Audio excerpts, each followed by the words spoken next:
It's the doubled in price now. This thing stayed the same. Okay. As much as I'd like to talk about lunch meats, let's get started. Anyway, good afternoon, folks, and welcome to Smudcast number 582. Why Batman is overrated and you need to get over it. Okay, I'm not saying Batman is not overrated, but there's lots of reasons why. So I'm sort of on the fence because I sort of agree at just the idea because Batman is number one in comics. But there's a lot of really, really good Batman comics out there and some good film and cartoons. So it's kind of like this is the best we've got in terms of superhero stories. So I'm okay with it being overrated. I do admit, though, it is a bit overhyped at times. So, but, we could talk about... Which Batman are we talking about? Yeah, well, that's what I mean. It's such a broad topic. Like, we could say Heath Ledger is overrated. We could say... the animated series. I wouldn't is overrated. say so. Yeah, I know it depends. Like it depends. What I think he's properly rated. It really depends. It really does. Heath Ledger's a great actor in other things as well. So when people were saying, "Oh, he's going to suck," I was like, "Well, I knew Heath Ledger from the show Roar and all these other obscure things that I really liked him in." So I thought, "Oh, he's going to be great," and he was great, not because of my opinion from the past, but because he had a performance no one was expecting, and he was a method actor, and he did such a good job. And everyone loved that story to go along with it because he didn't have a story. He'd just be a really good actor with a shitty script. How did he method act Joker? That scares me. Oh, it's really funny. He didn't.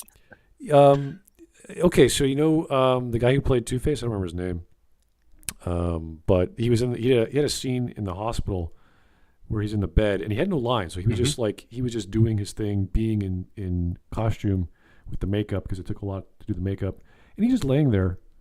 And Heath is outside, and he's method acting. He's just walking around, talking to himself, and not bothering anyone, just being weird.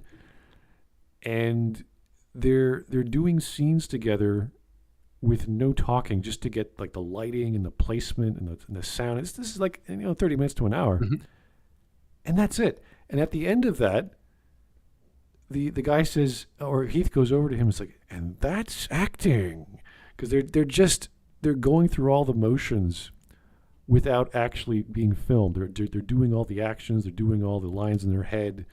They're going through all the feelings. And this is just actors looking at each other, looking at the director, getting directions, but not actually getting filmed. And they're just they're playing, they're experimenting. And that's what this guy observed, just how Heath was so involved, even though he wasn't really in the scene that much. He was just there to get lighting and other things set up. So he was just on the set doing his thing. So compared to other, Joker stories of people method acting Joker, I'm like, that's pretty good. That's okay. I'm okay with that. So, there's lots of great things in Batman. Everyone talks about The Dark Knight Returns being in the top 5, sometimes top 10 of comic books of all time, along with like Watchmen and Mouse and Sandman and whatever. So there's lots of criticism and there's lots of praise to be given properly to Batman, to certain comics, to certain writers, et cetera, et cetera, et cetera. So I'm not sure where this guy's going to go with this because he could talk about the Nolan films, which have a lot of criticism levied at them. All the Schumacher films. Is it Schumacher's name? The Batman Forever stuff. All the goofy... Yeah, that's Schumacher. That's Schumacher, thanks. Yeah, so all those weird... Well, like, there's lots of bad stuff out there that is Batman, but there's so much. So I'm sure some of it's not going to be very good. But as a whole, what it's given the storytelling, what it's given comic books, what it's given movies, video games, it's been a plus in my mind. So, is it overrated? Sure. Is it great? Yes. It can be overrated and great at the same time. So... I mean, the 50s comics may not be the greatest of all time. Right. But that's true for a lot of stuff. That is pretty much comic books in the 40s and 50s. Yeah, it's always been a breathing, birthing chamber for creativity. Yeah. So, it took a lot to grow up, and now comic books are on the decline, and, if Batman goes, I mean, there's nothing left. So, sadly. Yeah. The question is which Batman would he be talking about? Yeah, exactly, and for when we think of the heights, that's of course what we like. And the silly stuff we well, at best we laugh at it or think like, oh, well, that was stupid. Like do you remember the old double-decker bat plane with the bat head at the front? That was stupid. There are a lot of weird, like All-Star Batman and Robin was pretty weird. That was not Batman. That was some insane asylum patient dressed up as Batman. No, Smud. That is not Bruce. It's there's some tough sells out there. It's like Odyssey is probably one of the worst ones I ever heard of. You know, people think it's really good, and you read it, and you're like, "What the frickin' hell? How is this compared to like Homer's Odysseus? Like, what were you smoking to say that?" So there's lots of really bad stories out there, but this is because it's Batman. It's so big. There's so many writers. You're bound to get some bad stuff out there. So it's bound to happen. And even the good stuff, it doesn't land with everyone. Not everyone likes the 1989. Not everyone likes the Nolan trilogy. Not everyone likes Batman 2022. Or the Batman. So there's hits and misses, and you're gonna get some sparkles. You're gonna get some explosions that don't set right with everyone. That's how it is. And then there's the animated universe that there's really not that much complaint about from what I've heard over the years. Oh god, you go to the Phantasm, you go to the animated series, you go to Batman Beyond. It's all great storytelling with great animation. Mm-hmm. There's definitely blemishes here and there, Oh, but yeah. it's like that people usually like, okay, that was not as good. We can set it aside. That's the beautiful thing about the animated stuff is there's so much to compare, and they're always like, oh, we did a great one. Let's try this next. Let's try an edgier Batman. Let's try one with the family. It's like they're pushing it in a safe way where fans can go, okay, that's Talia might do that. Yeah, okay. Or yeah, Under the Red Hood. Yeah, that could work. Sure, that's part of the comic book world. So they're doing what they should be doing. They're going to the comics. They're saying that's good. Let's pull in these scenes. Let's use that and work with it. So I like that. I like that they're not stupid about it because they're actual comic book fans animating the shows and sometimes giving us something new. With Batman, was it Blood or Dark Blood? What the hell was that? Batman Black? I can't remember what the hell. I always forget the title of this. It's one with John Constantine and Long Halloween? Is it? Well, that's the comic book. I mean the animated movie version. Well, there was a Long Halloween animated movie. Oh, really? Yes. Damn, why haven't I seen that yet? Oh, well. It might not be that one. I just remember Constantine was in that one too. Oh. Anyway. Is it Batman Bad Blood, or is that a title? It's Dark. Sorry, Justice League Dark. There you go. Justice League Dark? Yeah, there you go. That's the one I was thinking of. Anyway. Yeah, because Bad Blood was a separate thing. That was part of the Damian trilogy. Yeah, and it was actually okay. I thought it was pretty good compared to the All three of them were good. Yeah.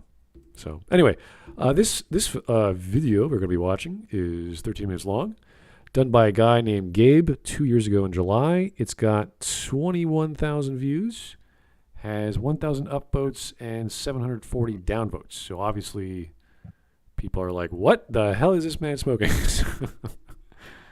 Let's find out. I'm really curious what this guy has to say. Maybe he has some very good It ideas. looks like that would be a legitimate question.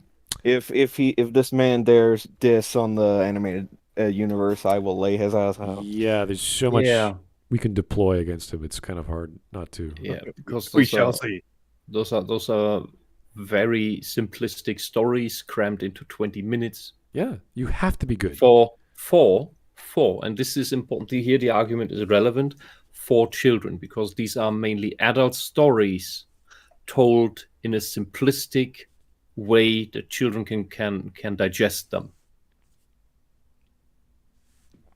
That is what gave the animated universe that high level of quality. They were able to make that achieve that balance so well, and still tell good stories. Yes. I mean, Baby Doll is a good example. Yeesh. All right, let's get going. All right, so I've had this same conversation over the years. It always comes up. because people really overvalue this person. They're super overrated, and it's Batman, right? Is literally the most underpowered superhero in the world. He's a good detective at that. That's pretty much it. He does great cop work, but we herald this character. Well, I don't, but some people herald this character as the alpha, the omega. Okay, so oh God, idiot. let's list Batman's accomplishments. Martial art master of pretty much every martial artist in the world, or every martial art in the world. Amazing detective, one of the best in the world. A boxer, I guess you can call that a martial art as well. Escape artist, bomb disposal expert, lock picker, thief. He's a scientist of all trades and engineer as well. Right. If I remember correctly, he is at the very least a 6th or 7th level intelligence, which is at the very least above the collective intelligence of the entire human race combined. Yeah. So at least at that level. He's not like a Lex Luthor, but he's, It's not a super. It's not a superpower. It's not a superpower, but it is top tier. Yeah, he can definitely contend with Lex when the situation calls for it, at the very least. And the thing is, it is because Batman is just a human that he's so amazing. He is just a human, yet he keeps his. Yet he stays on par with people who have actual superpowers. That's the part of it. That's the point. It's like Batman is to DC what, in a way, Iron Man is to Marvel. At least we've seen that through the MCU. Most people have, though Iron Man is not the kind of detective that Batman is. So there are clear differences between the two. Yeah. It's like that is part of the entire point why, compared to the almost the entire rest of the league, Batman is usually played as the underdog. Yeah, he is the guy who will stop at nothing to solve a problem, and he's just a guy. That's the whole beauty of Batman. He's not superpowered. He's just relentless, and he does it through ingenuity and science and detective work and using your brain and using your body, and constantly trying to one up the other guy to catch him in the act. So that is the beauty of it. He's just a guy, and it's believable because he's got the time and money and resources. He's got the skills. He's trained all his life, and he wants to make sure that no boy or girl goes out without a family as the crime-ridden Gotham continues getting worse. So it's a very simple setup. What could you do if this happened to you, and how would you prevent it from happening to others? It's this sort of silent guardian protecting children, which is kind of cute in a way. But he goes a bit overboard with the vengeance, and I'm going to scare the shit out of you and give you a panic attack if you don't. Yeah, but you're going to at least understand where he's coming from. That's part of his whole You shtick. understand it, exactly. It makes perfect sense. That's what's beautiful about Batman. Just like Superman's upbringing, we understand why Superman is the way he is with Jonathan Kent and Martha Kent. What he's trying to do, he's giving up his life because he has the physical capacity to stop bullets and prevent other people from dying and being hurt. So it's very similar in that setup. Obviously, very different origin stories, but we get what they're trying to do. And if his rating here for superheroes relies on he's just a human, so he's bad, then on the other end of that spectrum would be, then Superman must be the bestest and underrated superhero because he has all the powers except magic. Well, not just magic, but yes. Yeah, but that would be that's kind of the scale that he's implying with this statement. You probably add more stuff, but this is just this statement in itself is not just dumb but ignorant to what makes a hero. The whole point of a hero is that he comes out of hell and ineptitude. Yeah. That, and we've also discussed in other streams that when things go wrong with Batman is when they make him a straight up Gary Stu that has an infinite amount of backup plans for the rest of the Justice League, and in some situations they take it too far, like with Injustice 2, for example. Yeah, and has every tool he needs with him at all times. And this is something that at the beginning of the Batman animated series was not the case, for example. For one time, he was locked in a room and the villain who trapped him there in a bank vault, the idea was, oh, well, I know that you always have gas masks, so I'm not gonna bother with trying to poison gas you. Instead, I will drain all the oxygen from the room so that you will have nothing to breathe. And, well, for that job, Batman did not have some diving gear with him.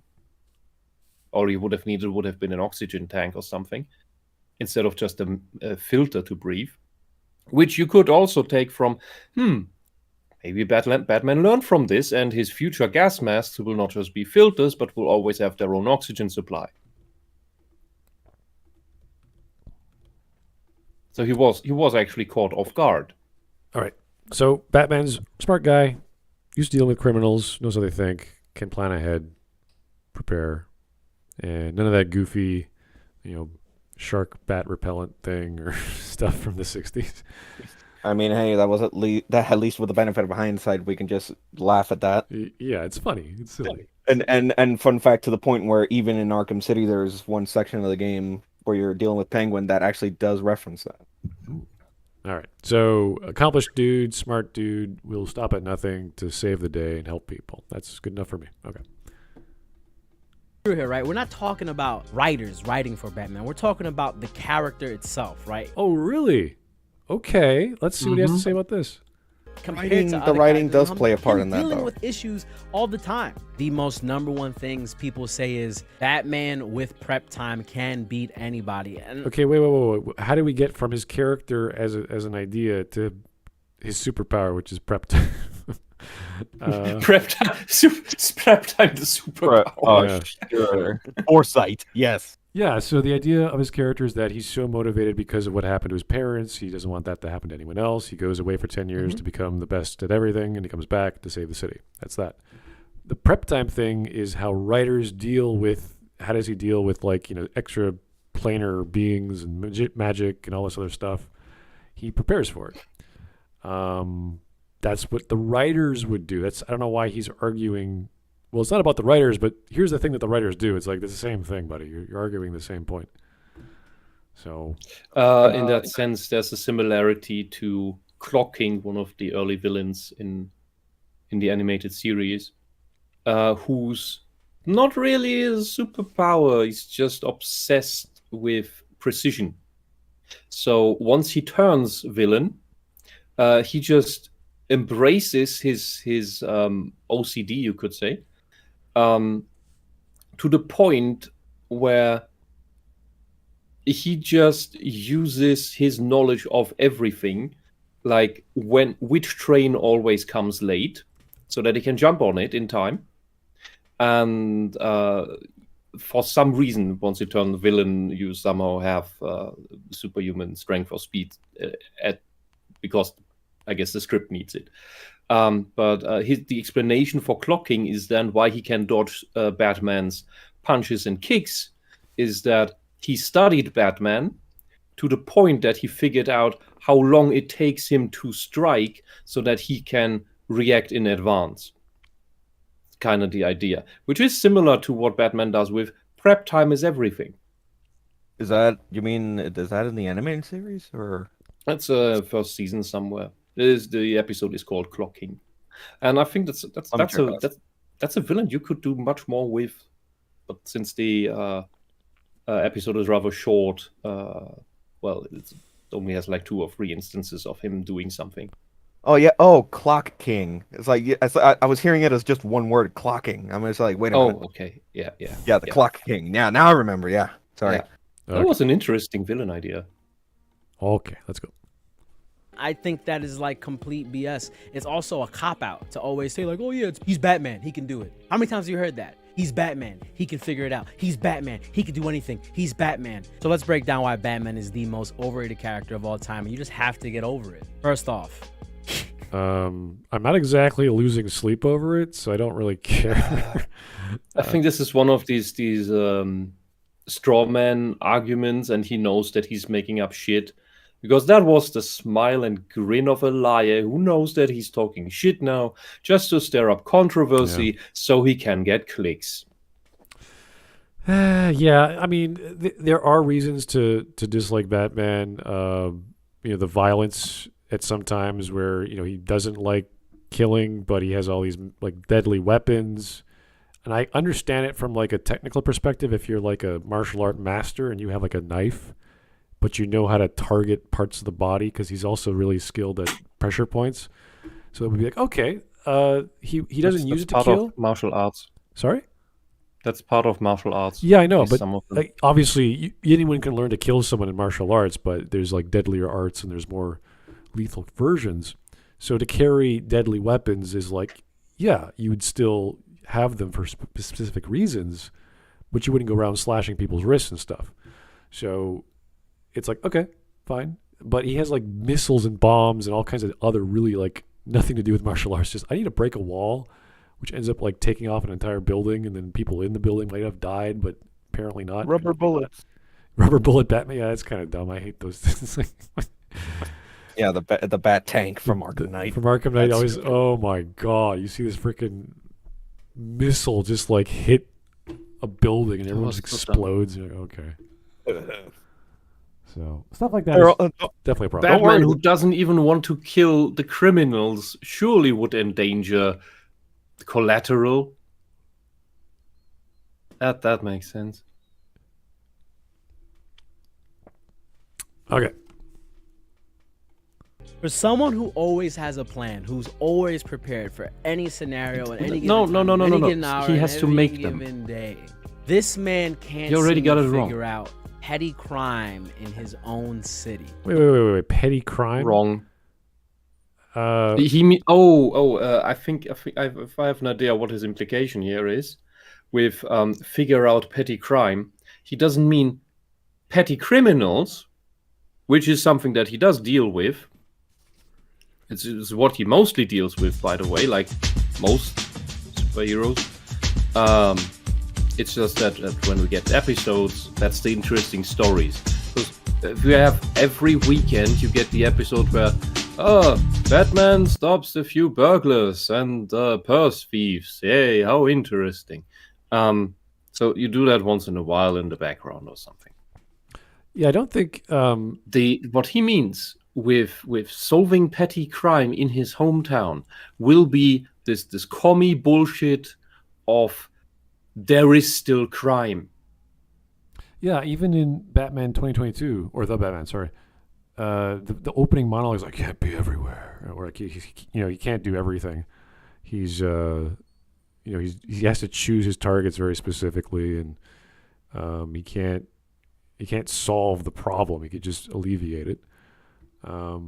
So no one's expecting Batman to solve petty crime. That's a weird, or anyone to solve petty crime. It's kind of weird. Anyway, here's the Giga Chat. Hey, Giga Chat, thank you for the one. I have a nagging suspicion that he's wearing that beanie to cover up a receding hairline. Also, his unkempt Obviously. beard and his phosphorescent white teeth is giving me bad ASMR. What? Also, people say the Batman with prep time mostly as a meme. I guess so. Yeah. It's not. I can tell you what Batman could not make work with infinite prep time, and would be communism. Okay. I always like Batman in Kingdom Come, where he has an army of bat robots that he just watches from a monitor and tells them what maneuver to do and how to take down a criminal. I thought that was kind of cool. As opposed to just having a bunch of automated robots, you'd have like, no, I'll give the call what to do in certain cases. So Fucking OCD micromanager. yeah, exactly. He's like, I want control, but not complete control. While I'm 75. I can't trust these things. I have to make sure everything works exactly as I want it to. Yeah. It's funny though, because it makes some sense, because that's what a decrepit old Batman would do. He's like, I got all this money, all this technology, let's make some robots. So okay. All right. Like, you've seen Batman get touched by common criminals before. They've gotten their licks in. Like, Batman's been pieced up. He's not infallible in combat, even though he has like over 1,000 martial arts, and he's the peak of human conditioning. The peak of human conditioning That's what makes him good. He's not perfect. He's flawed. Yeah. You want to marry Sue? Fucking hell. Yeah, this is a weird argument because he's like, well, you should never get hit. Even the best martial artists will get hit. They're not infallible. This guy doesn't know. This guy does not know what fighting is, and well, I'm not surprised. Yeah, and Batman's style is an amalgamation of many styles. It's like a brawling, judo, taekwondo. It's like this weird, like close range, short range, long range. He has all these different techniques, and depending on who's writing him, Batman could be extremely built. He could be extremely lean. He could be small, like, tough. There's versions of Batman where his fighting style is all over the place because obviously they don't think, okay, he's going to be a judo practitioner. He's going to throw everyone all over the place. It's also because the animators are do not necessarily know all these things for real. Oh yeah, it's you can't. It's in his character description. He knows all these things. That doesn't mean the animator does or not knows how to portray that. That's the big difference to Avatar: The Last Airbender, where they got actual martial artists, masters, in order to work with them to figure out, well, how would these movements work? How would they look? Right. For the bending stuff, and that's why you have that integrated so well, and why it is such a believable world with that. Yeah, with that type of magic. And in like most Western stuff, it's just, Yeah, he can do super fighting, so he's super fighting. Yeah, and you see the I don't know if you guys recall the Batman Gotham Knight, which is a series of short animated stories of Batman either being Batman or going through the motions of being Batman, and it's all philosophy and action and plot related to, oh my God, there's all these guns. Oh my God, how do I conquer my fear? And he's in a lot of action poses. He's in a lot of fighting scenes. But they're all behind a reason of why he's doing it. It's not just like, okay, he's action guy, and he's just acting, dodging a bullet from Deadshot or getting smacked on the head with a stick because he's in India and he's learning how to work through his pain. There's reasons why he's in the scenario he's in. And that's why we like Batman, not because he's this super amazing martial artist guru. It's because we understand what that meant. And if you read some of the comics that explain his origin, he goes through some ridiculous training. He meets, is it Lady She or Lady Death? What the hell's her name? The master female assassin martial artist in Gotham. I can't remember her name. He has to fight her through his recuperation when he gets his back broken. He has to do all kinds of stuff to get back to what he was. It's not just, he knows that he's amazing. It's like, no, he's a man. He got his back broken. He has to relearn things. His body has to come back together, and he has to stop Jean-Paul Valley in that case, a bunch of other guys. So he has to prove to himself that first he's good enough and worthy enough of being Batman to get the mantle back and to stop this killing spree. So there are reasons behind his actions, and especially his fighting and all his detective work, which is appreciated. We like the plot and how we get there. It's good. Not like as great in comic book and writing standpoint, sure. He can bench press 1,000 pounds. A grizzly bear will yoke Batman up, but we're not talking about reality. I don't think he could bench press 1,000 pounds. I really don't think that's. I don't remember that. I don't think anyone made that claim. No, I've not heard it. We know he's really strong, but not bench press 1,000 pounds. Okay. Batman is a tool reliant hero. Yeah. That's all. Depending on which writer, you might get something like that, but not 1,000 pounds. Yeah, but I'm not talking about the Elseworlds, Batmans, no. that what ifs or whatever. No, just the mainline core Batman. That's what we're talking about here. Yeah, maybe Frank Miller might do that, but I highly doubt that number. Anyway, here is Halle Berry is Scatwoman. Rocky Marciano, Muhammad Ali, Anderson Silva, Georges St. Pierre. All these men are some of the greatest fighters who ever lived. They've all been hit before. Also, I wish he'd stop dressing in those baggy-ass clothes. He looks like a child. Maybe he's just comfortable. This is in 2012 2020 July. It's during the pandemic. It's probably. Oh yeah, you totally want to wear that in the summer. You want to wear a hoodie. Is he in Australia? It's winter there? Yeah, I don't know where this guy is. Couldn't tell you. But he's obviously cold, so let's whatever. Who cares? I will just say, if you wear a beanie to hide your receding hairline, at least pull it a little deeper. Yeah, well, that's all. I appreciate people who get a trim on their facial hair, but you do you. I don't care. It's not a big deal. So that's good. I think just his face looks disingenuous. Okay, fine. I wouldn't trust this guy with a potted plant. All right, okay. We're talking about comic books, right? We're talking about the things he has to deal with. Let's look at his lineup of villains. And this tells you everything you need to know about why Batman is a joke. Okay, so if we think of Batman... Batman is a joke because he has a rogues gallery, which is the biggest in comic book history. The villains are so ridiculous, you can't believe they exist. He goes against all of them, and he puts them all in jail. Okay, he sucks. He's not killing them. He's not killing them. He's putting them in insane asylums and jail. Batman sucks because his rogues are ridiculous. Like, come on, dude. They even came up with a reason why there are so many weird, crazy people in Gotham. Yeah.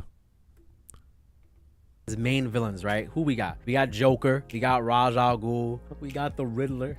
We got Bane. We got Cobblepot, Two-Face, Scarecrow. Those are the most iconic ones, right? But as this goes on and on and on, you got like Black Mask, Brother Eye, Calculator, Calendar Man, Deadshot, most legit one he's got, Killer Croc. Batman runs into Killer Croc in the suit's the wrong hour. Batman is 100% getting yoked up. The League of Assassins, Mr. Freeze, legitimate threat. Solomon Grundy, legitimate threat for Batman. Talia al Ghul. First of all, like a good 80% of this roster you barely ever see, right? So the main ones have already been highlighted. Okay, and your point is what? You don't see them too often? Okay, so the writers use certain villains for certain He didn't stories. mention Poison Ivy. Yeah, I know. Or Catwoman. Killer Croc's a threat. He wasn't always just the hulking idiot. Yeah, or Clayface, or Harley Quinn.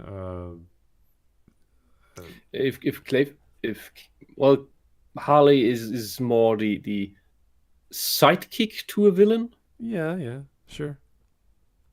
But, she's still smart. She's not stupid. If Clayface went really all out, I don't think Batman or anyone would have a chance. At least not. At least by a surprise attack. Because the guy just suffocates you. I know he's like Sandman. He's not that smart though. He's clever, but he's not that. It's like Batman outwits him most of the time, if not all the time. So it's like, okay. Yeah, but it's just a question of raw power. The thing is that some of these, many of the villains even went out to kill others. Yeah, that's the thing. Like Clayface just wants his life back, and he's fragile and distraught. And Batman knows that. He knows the profile of all these people, and he tries to work with that's his edge. He knows who they are and what he tries to reason. He tries to help them. He tries to appeal to their better natures after they've struggled and failed, and they end up giving themselves up. Because I don't want to hurt people. I just want my life back, or I just want to be loved, or I just want what was mine. A lot of these other people are just mobsters, but that's the typical scenario or setup. They're usually a building block to this is a master plan from the Joker, and they use all these other mini bosses to accomplish their goals, to cause chaos. Yeah, and it's often not directed at Batman directly, but a revenge plot against someone else, and Batman intervenes, having to save the target. Yeah, like the Royal Flush Gang. There's all these like the Court of Owls. There are all these big organizations that are bigger than just one guy. That Batman can't stop them all. Yeah. And the example I brought up before with Clocking, who had it out for the mayor. Clocking didn't have it out for Batman. He wanted revenge against the mayor because the mayor was the reason that he lost his job, lost his court case, some think some patent issue or something, and basically turned evil only to get his revenge because the mayor gave him bad advice. And yeah, Batman just saves the day. That's all. Yep. Okay. Okay, so with Cobblepot, who is a short penguin-looking dude, is a villain for you. He has an umbrella that shoots things, and that is somebody you have to deal with on the regular. He's constantly causing mayhem in your city. Then you got, which is I think the funniest one. This is just you missed that's just the surface of the Penguin.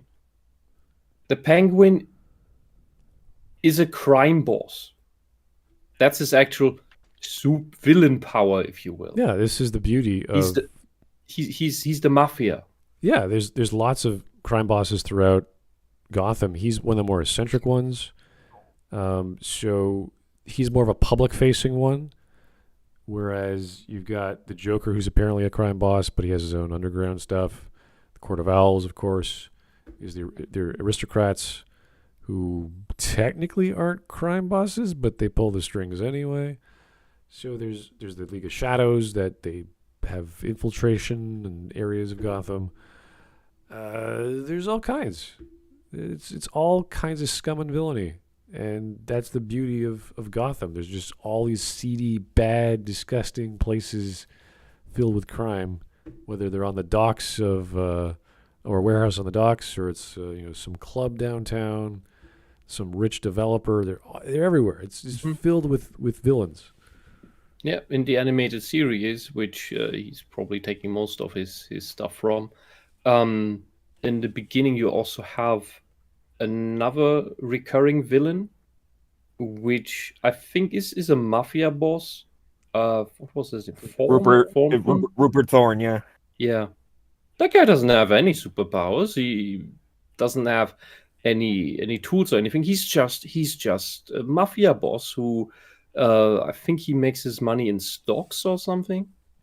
Yeah, he knows his way around at least from an economic side, in terms of the corruption of the city. Yeah, that guy is nothing special. He's just good at evading the law, as people like that are. That's why other people have so much trouble getting a hand on him. Getting a hand on his lackeys is easy because they do actual crime. But the head of the organization, to get to that's so difficult. That's the plot that drove Harvey Dent insane and becoming Two-Face, because he couldn't get to Fawn. There was also the Duquesne crime family. They introduced them much later, like as a rival to Thorne. Yeah, you know what the joke here is? This guy, this show for kids went over his head. I don't know. He's laughing at the villains. I'm like, why is this bad? What's wrong with the villains being villains and weird and creepy and goofy and funny they're not shooting Kamehamehas. That's the problem. Well, funny how he's laughing at essentially one of the better rogues galleries in the entire DC universe. Yeah, then you have like Harley Quinn, who's also like crazy. I'd even say comics in general. Yes. Or in fact, media in general, honestly. Yeah. You can pull Japanese media into that. Batman still has one of the most interesting rogues galleries. If we go back to the 50s or 60s, where they had like Kite Man and Condiment King and Calendar Man and all these other weird villains. Well, they even started bringing those back like around like the 80s and 90s, not just in the animated series, but the comics in general, just reincorporating all the much more obscure stuff. Mm-hmm. Yeah. On both sides, both good guys and bad guys. And also, speaking of the Rogues Gallery specifically, it's like to the point where, to bring up the animated series again, it's like that the animated series single-handedly revamped the entire concept of Mr. Freeze and made him so much better. Made him pretty much one of Batman's best and most sympathetic villains. Yeah, and even in contrast, look at your average shonen manga. When that brings in other fighters with awesome powers, it's all just about fighting and how to throw random shit at others. It's not there is not you don't have a parity towards smart villains. That's usually only the end points of a shonen manga, of the evil organization or something. While in Batman, you regularly have a smart villain. As well as the fundamental concept of Batman's Rogues Gallery focusing just as much on the why they're doing it as with what they're doing currently. Mm-hmm. And not just with boring flashbacks. Yeah, not just if they have flashbacks, they also pair it with like actually learning more about the villain in question, like with Mr. Freeze, to bring that up again. Yeah, when you watch the animated series, it does not feel formulaic. It's not. It's in the sense that every episode does not have the same beats. That at minute that happens, minute this happens, and then you get the resolution. No, they are all their own stories, all going at their own pace. A very good one, and they even plays around with it. And this is all. And I'm just talking first season here. It's like this is a show that has a great first season. That's something you rarely hear in the West. Oh yeah. What was it called? Something. Point of View was the episode, I think. Which was a crime case that was just told from 3 police officers being interrogated by their superior about how a thing went because the criminals got away, and I think children got endangered. And they all tell the story a little bit different, and at the end you get the resolution of what really happened through Batman clearing it up. Yes, that is one of the best episodes of the show. That was written. That was written like a proper movie, just cut down into 20 minutes. And to top it all off, literally named after one of the comics that Batman had at the time, Legends of the Dark Knight. Mm-hmm. I always bring up, I already did, the Mask of the Phantasm, the first animated film of the series, and it's still compared to today. It's all the other animated versions of Batman we've got. Yeah. It is still that good. And it's kind of a sleeper hit because no one really, it's a cool film. You could have watched it at the theater. Didn't last too long, but wow, it was good. It was unfortunately very much overshadowed by Batman Returns, which is sad, but it's still a good movie. Yeah, and one of the things why I didn't warm up with the series when I was 8 or something was not that I think it was still above my head at the time, but was the art style and of the backgrounds and everything, because everything is a simplistic gradient style, granular style. And while I'm still not the biggest fan of it today I understand what that actually is. And right now the name escapes me again. It's this 20s advertisement poster art style. Art Deco, yeah. Yeah, exactly. It's art, and it's Art Deco with a Batman spin. That was the base idea for it. Yeah, it's animated Art Deco. Everything, all the backgrounds is just that.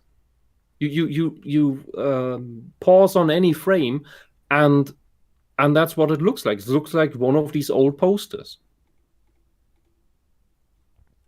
And it's an interesting style choice. I think it fits Gotham City very well. It's just, to me, not the most aesthetically interesting.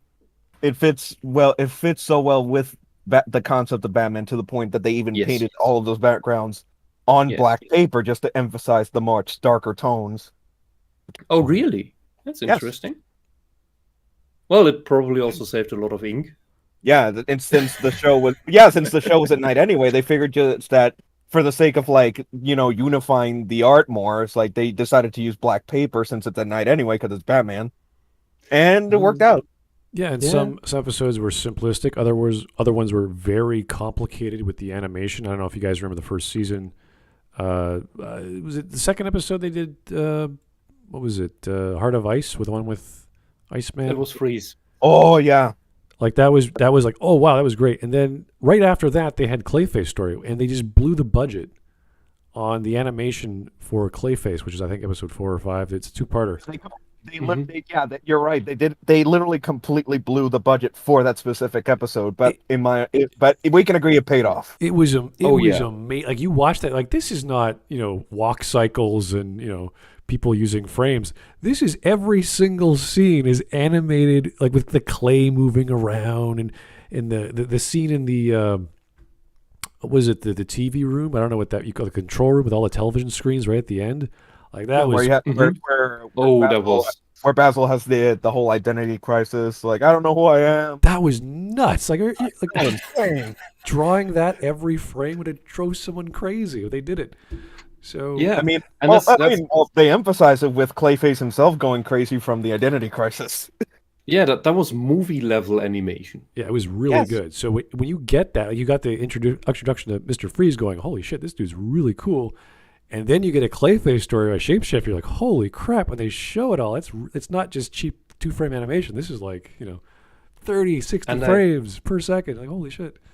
And that also explains why you see Clayface rarely return as a villain. Yes. It's just too expensive. It's like, holy shit, we can't do that again. No. Not this year. Because if we bring him, we can't draw him worse. Well, a couple times in Justice League, but even then it was minor.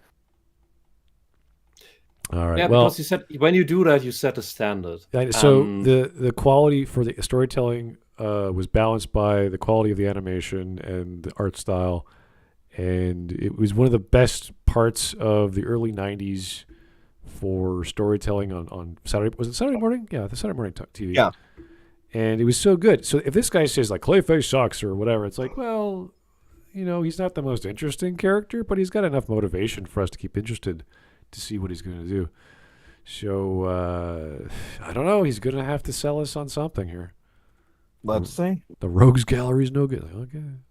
Sure. He tells riddles. He tells riddles, man. Yo. Oh, give me a break. The Riddler, one of the smartest guys in Gotham, who can plan out. This is the idea of a villain planning out. This is also the premise for the Batman. A guy who figures out what the Batman is going to do, as well as the person he's looking for, and setting up all these other nonsensical stuff that they didn't like with the vans blowing up. But this is well thought out. This is what you want. Are you from a talking villain. about the last movie? Yeah, the Batman. That was stupid. Ignore that. That didn't exist. Oh, come on. That's bullshit. That's not Batman. That's bad attempt. It was even Arkham Knight did a Batman better than the Batman. Oh, sure, but we're talking about the concept of the Riddler doing a plan and then thinking, like, coming up with multiple clues for the Batman to solve, and then to go to the next breadcrumb, and then to keep it going and timing that so that he knows when it's going to. Like, that's smart. Honestly, yes. But I will say something, and I'm talking from rose-tinted glasses here, that even the Adam West Riddler had smarter plans and riddles than the Batman Riddler. Frank Gorshin, hell yeah. That movie was just dumb. It was way low tier. But I'm just like, with Riddler, it's like, oh, he makes riddles, like, riddle me this, Batman. But a lot of us make the joke nowadays. It's like, oh, he's Riddler, oh, funny. But a lot of people tend to, skate along the fact that it is a big deal that someone like the Riddler can at least come close to Batman's intelligence. And again, we've said how smart Batman is. And this is what this guy here does not understand. The Riddler has a criminal mind and a narcissistic streak. He wants to figure out, can he beat Batman? That's his actual goal. All the other stuff, side stuff. To the point he where puts out. So one thing that many criminals, especially psychopaths, do is they test boundaries. They play a thrill game of being found out. That's why they leave clues. That's why they have leave what do you call it? leaving their identification sign. A calling card. Or something. Yeah, calling card. Thank you. That was the word. Basically, something like that, or being known through their modus operandi on how they kill someone. Anything like that. And this thrill game is one of the few things that actually gives them a kick, because the deed itself doesn't. And for Riddler, that is, I'm putting out this thing for Batman. I want to see if he can figure it out. If I can make a riddle that is fair, but that he can't. This smart man cannot figure out, especially in time. And that's the thing. Riddler is a fair villain. He's insane. That's why he fails at his stuff. Yeah, he wants to beat Batman at a game of chess. The Joker wants to cause Batman to give up his morals for a moment. The Scarecrow wants to make the guy who gives everyone panic attacks to have a panic attack. There's all these great villains for Batman to deal with that he has to deal with in different ways. It's not just beat him up with my punch. You got to actually think things through. And the psychology is what's the beauty. The psychology is usually the focus of many stories. Like I talk about Agatha Christie, that's the one thing Poirot was focused on, was the psychology of the criminal, not necessarily the logic. So these understandings of who would do this and why are they doing that is more important than how strong Bane is when he buffs himself up and cracks brick. That's good to know, but not very important to why he's doing it. Think of Riddler like wanting to be being a low-tier imitation of Moriarty to Sherlock Holmes. Yeah, it's simple enough. You can see it that way, definitely. Yeah, no, the criminals in Gotham are always a twisted version of a mastermind. Like you have the Joker, he's a mastermind. Riddler's a mastermind. I don't know so much about Scarecrow. I can't quite place him, but there's no, he's just a mad scientist. Well, there's plenty of those guys, yeah, for sure. But there's plenty of other masterminds who become Batman to get into his head to figure out what Batman's trying to do for the hell of it, for whatever reason. I don't experiment they're trying to run. To the point that Joker's had plenty of opportunities to find out who he really is, but actively refuses to learn his true identity for the sake of the fun of it. Mm-hmm. And to go back to Riddler, it's like we take it for granted now because of how notorious it ended up becoming. But with the Riddler specifically, there is a reason why it was such a big deal in the Arkham games for Riddler to be essentially the most notorious side content in that entire series, to emphasize that in the entire point of the Riddler's game against Batman. Yeah, and it works. And then there's the comic book tie-in. If you guys know anything about the Hush comic, so there's versions of the Riddler that give him more dimension. And I'm sure this guy doesn't even know that. So the stories are there. You guys just I didn't know Hush until someone introduced it to me 20 years ago. I was like, wow, this is cool. So there are versions of villains that we get, and sometimes it's through Frank Miller, sometimes it's through some nobody guys we've ever heard of, but we get great villains, and we get more like Mr. Freeze from animated versions. Like, what the hell? How did that happen? Mm-hmm. So these things occur. I would say in general, all the villains that have these opportunities to unmask Batman, they have this thing in common where they don't actually care who he really is, or don't want to know, because since they're all megalomaniacs, they know that would make the game too easy. Because once they know it's Bruce Wayne, it's easy to then just destroy the man, Bruce Wayne. They want to beat Batman at his own game, because otherwise it would be a shallow win. Yeah, they don't actually care. It's like, whoop-de-doo. Well, usually they do that more with Joker than anyone, because he's the most crazy of all the rogues gallery. I don't remember any specific examples of anyone else having that motivation for it, but Joker definitely. I think Poison Ivy just plainly didn't care. Poison Ivy Poison Yeah, Ivy just wants everything to be plants. Yeah, but she also had the opportunity to unmask Batman and didn't do it. She just didn't care. She can literally use pheromones to brainwash him and have him take the cowl off himself, but she doesn't care either. Yeah. Let's look up some riddles. Hard riddles. We got. All right, here's a riddle. I speak without a mouth and hear without ears. I have no body, but I come alive with wind. What am I? I'm not gonna say Batman can't figure it out, right? Because it's just a basic. I'm pretty sure the riddle is coming up with like way more complicated things. That right there could fuck up your whole week. Everything you're doing in Gotham can be destroyed by just a riddle. That is a real threat for you. A guy in green tights with question marks with a question mark cane who tells riddles. What? Then we can get to the most. What? That's it? That's your argument? I can't believe. He's highly intelligent and has more than enough resources to rival Batman. So a guy who's flashy, who has brain teasers for Batman, he can't wrap his brain around. Really?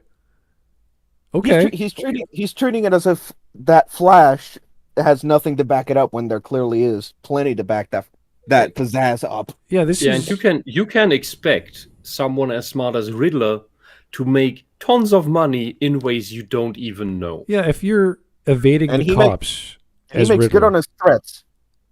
Yeah, for sure. If you're with Batman, if you're a really smart guy and you're bored of the cops, of being hidden, being unable to be found by the cops, and then you have the Batman who could do anything. Like, oh, this guy's gonna find me. Yeah, right. You're gonna test him out. You're gonna have fun because you're bored. You're a super genius. You have nothing to do. You need a hobby. You need something for your brain to do.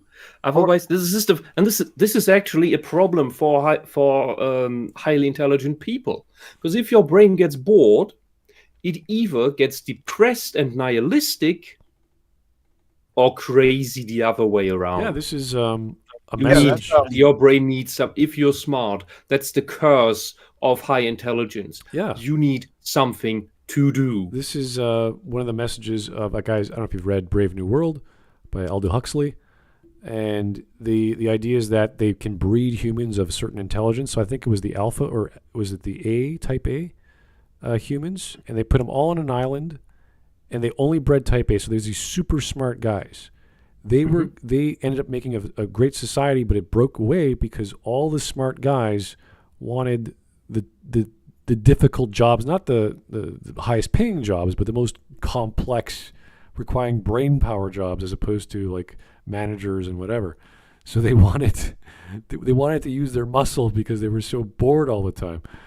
So it was this message that you can't have a society based off super geniuses, or else they're going to drive themselves nuts with something to do. Yeah. Huxley understood that this is the same. This is so. First off, that's a true problem. Secondly, we have a variant of that happening with everybody going to university and getting a university degree so that everybody can do the brain jobs, which they mostly are not smart enough to do because they should have never gotten into university in the first place and get these handout titles at the end. And then they end up as people making coffee. Great. Not everyone has to go to university. Not everyone has to go to college. You don't have to go to university to sell coffee. Well, no, I'm just saying that everyone has their own place in society based off your motivation, your intelligence, your ambition, and to put anyone, you must go to post-secondary education, get a degree in something to get a job is not right. That's not true. So there are people... Learn a trade. Even if you're smart. Everyone should learn a trade. Super intelligent. Exactly. Yes, everyone. Exactly. Because imagine, if you're smart, you can actually comprehend this problem and think far enough into the future, model the future, the potential future, to make plans in the present to prepare. So, everything looks like collapse right now. What are you going to do after the apocalypse with your super brain job in quantum physics if your problem is that you don't have running water anymore? You don't have your roof has holes, and there's no maintenance guy anymore who can fix that, and someone has to. You could be the one who has learned the trade in order to fix that. Just like I think everybody should know how to play at least one instrument, everybody should know one practical skill in making something. Be it breaking bread, everybody should know to bake bread, honestly, at least the basics. But have that, learn to bake bread, or have no wood crafting, know how to redo a roof with roof tiles, anything like that. Know how to build a wall from bricks. Know how to make bricks. All of these little things. Know some of that. Maybe know if you're bored, if your brain's bored, always entertain it with learning a new skill. And if you don't want to go to full mastery, just at least go to good amateur levels, and then get the next thing. And by the time the apocalypse hits, you are master of all trades. Jack of all trades, master of none, and it will at least be enough that you will survive the next week. Well, let's get back to his speech about how the Riddler is bad because he makes riddles. That's okay. Because riddles, I guess. Yeah. Iconic one, right? Because let's not even get into Bane, the roided up luchador, because he's just really bright. He's Batman intellectual, equal or superior in his own universe, and he's pieced him up, right? Let's talk about Joker, the failed comedian. He tells bad jokes. You skate past the guy that scored one of the biggest victories in Batman's career. So that's And one version of the Joker. He's mixing the Joker up with one Joker we've seen in the last successful movie, because most of the others weren't comedians before, were they? Well, I was just talking about Bane, who single-handedly, legendarily broke Batman's back. Yeah, but Right. Heath Ledger wasn't a comedian. The Heath Ledger Joker wasn't a failed comedian. Oh no, hell no. Main universe versions of the Joker claim to be a comedian, but that's just the whole stupid gimmick of the killing, his backstory being multiple choice. I'm just like, okay, it's fine. I can accept that he's just that crazy, but I'm just like, there's people that just try to overplay it way too much. Yeah, and the interesting thing about the Joaquin Phoenix Joker is that he exists and has his high time when Bruce Wayne is still a kid. So by the time Bruce Wayne becomes Batman, the Joker that is Joaquin Phoenix is probably not there anymore. And what you get are the Joker-inspired copycats. Yeah, so the Joaquin Phoenix movie is essentially an Elseworlds. Well, yeah, it comes from, I believe, or the inspiration from Alan Moore's Killing Joke, where Joaquin Phoenix Joker is basically the one where he was a failed comedian. Yeah. So that's one interpretation of the Joker. There is no authentic, as far as I can tell, there's no authentic background because the Joker was never supposed to have. The most generally accepted is the one where he's tricked by mobsters into pretending to be the Red Hood, and he encounters Batman and accidentally falls into the Bat and Ace chemicals.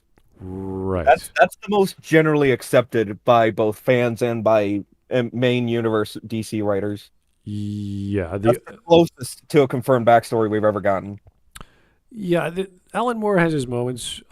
This is a good one. If you ever read The Killing Joke, it's a good story. It's not the most, like, when you think of the Joker, it's like, that's interesting. I like that backstory. But there's plenty of others. Yes, the man who single-handedly allowed the Joker to handicap Barbara. Right. Which, to be fair, we got Oracle out of it, but still. Well, there's lots of things to like about the book, and to say that because he's a failed comedian, and you don't read the story of what that meant, what he was trying to do, and the tragedy that was his family, it's like, oh my God, you care about the Joker and why he is the way he is. We're not talking about the film with Joaquin Phoenix, we're just talking about the comic book. So I don't know what he's talking about here, if he's talking about the movie. But this is like one of like 8 different interpretations of the Joker. So it's like, all right, fine. That's literally the entire point with that. That's the reason why it was such a big deal in Killing Joke that he mentioned it, the whole multiple choice thing. There is no backstory. Yep. At least not currently. What did Batman figure out when he sat on the chair again? I don't even remember.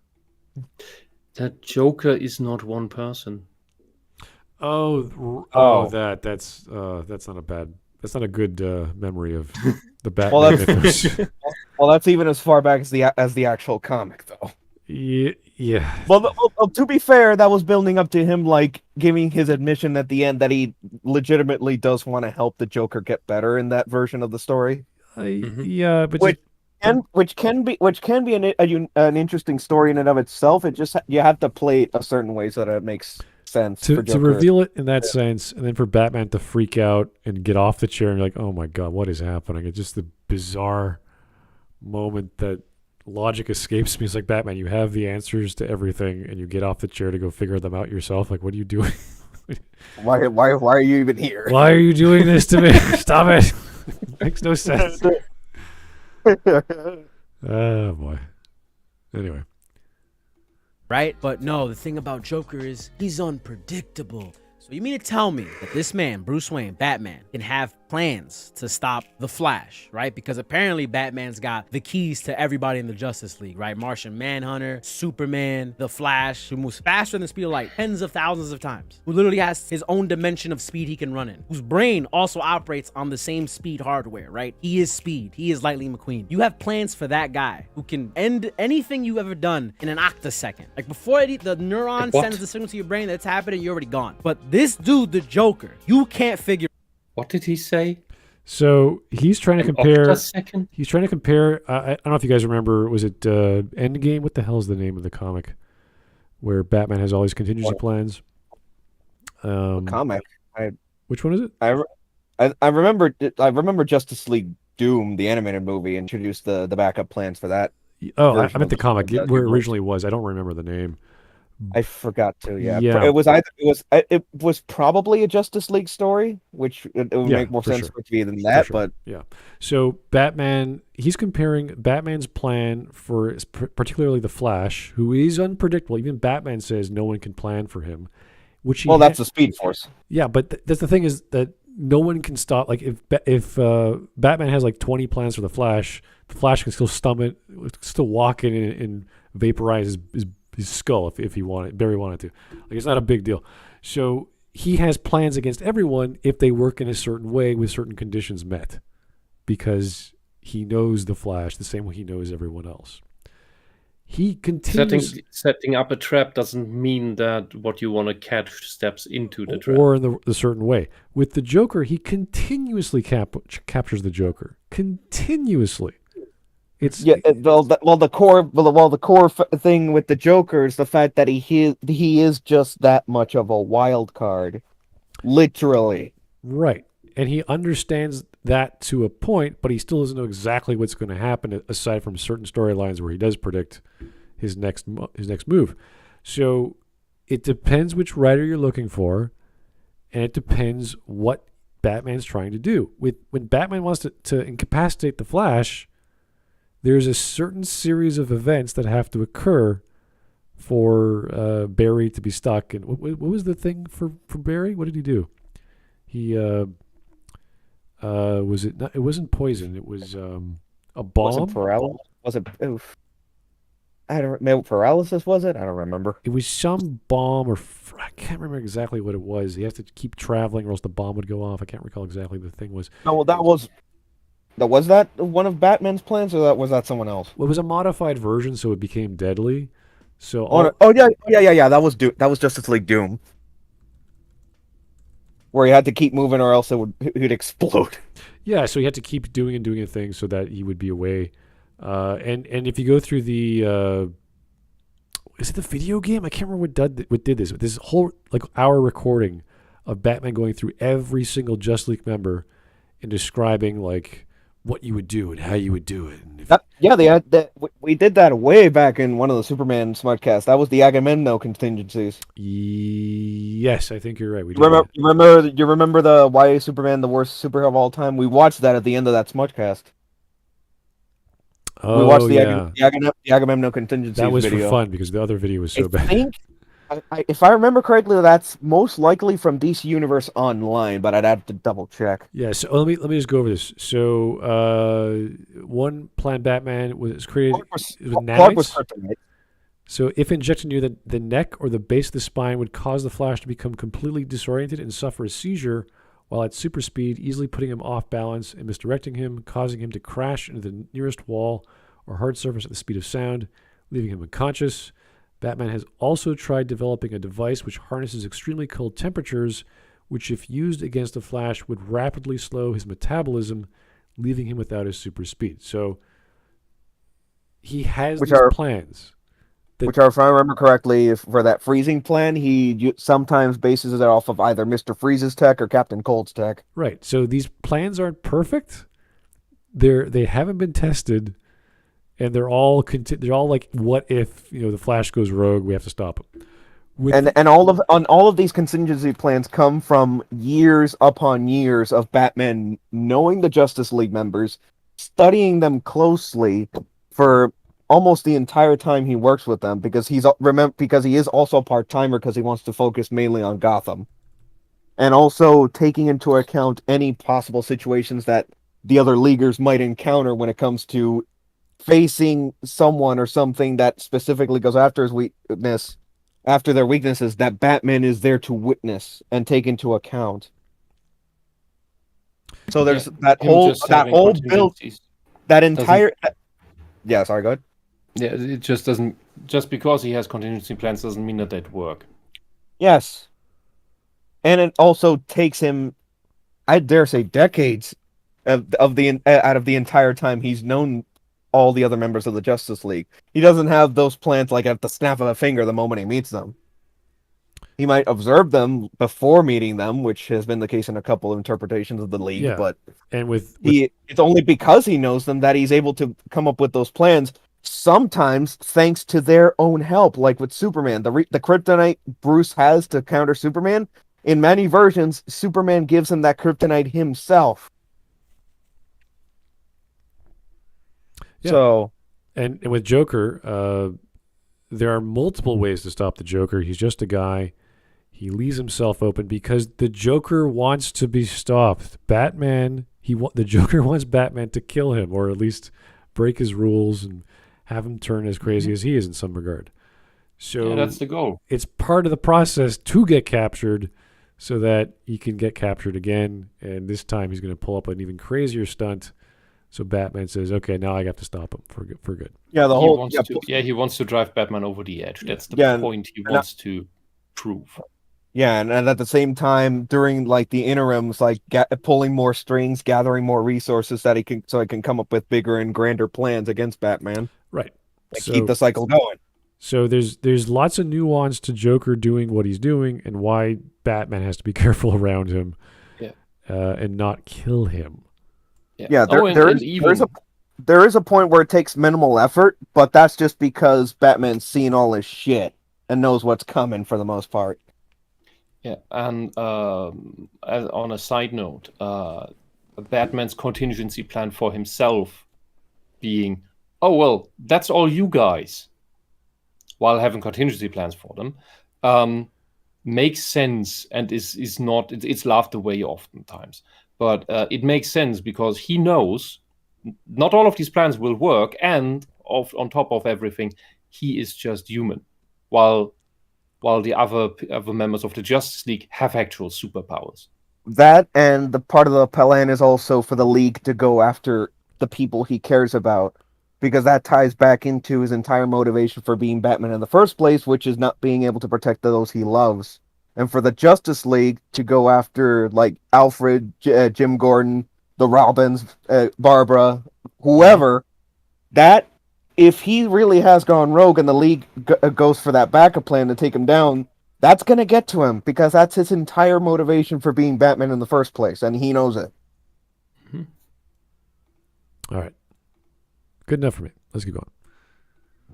He asylum like every week, and he's ruining your city. The people got no respect for you because you can't figure out this one problem. They're gonna say, oh, but you know, Batman, his solution to the Joker would be to kill him. But if he kill him, he'd be given what the Joker wants. Stop it. Stop it. If you want to solve crime in your own city, get rid of the person who's causing it. Dude, they're in jail. Well, but that is true though. It's like if he just kills Joker, he's no better than the Joker or anyone else. That's the entire conflict in the Red Hood story when Jason comes back. Yeah. Batman's point is that he wants the system to work. He wants justice to work. So he cannot be the very thing that is not justice, that breaks the system of justice. He has to be this way and no other way.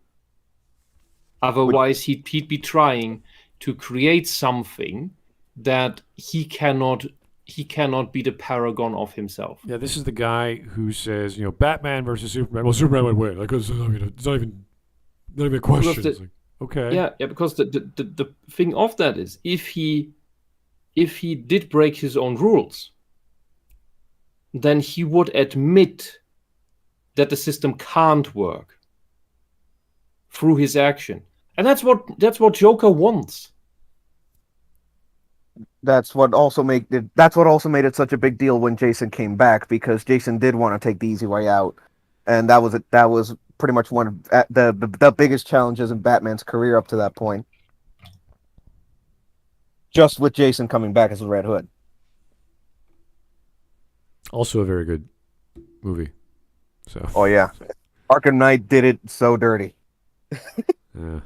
It did the Red Hood storyline so dirty. You do not have any idea. Oh, but anyway. Yeah. Sidekicks. This guy is the worst father figure ever. Like, how many Robins we've been through? What happened to Barbara Gordon? He can't even watch kids, but we expect him to watch over a city? We expect... What is the false equivalence? In what planet would Bruce have ever known what Joker did that night to Barbara? He did not know. Why are you bringing that into this? How old is Barbara in that story? I'd say 20s. That's not a kid. That's an adult. I'd say at the very least over 18. I'd say. I mean, he will probably still wants to be seen as a kid, but.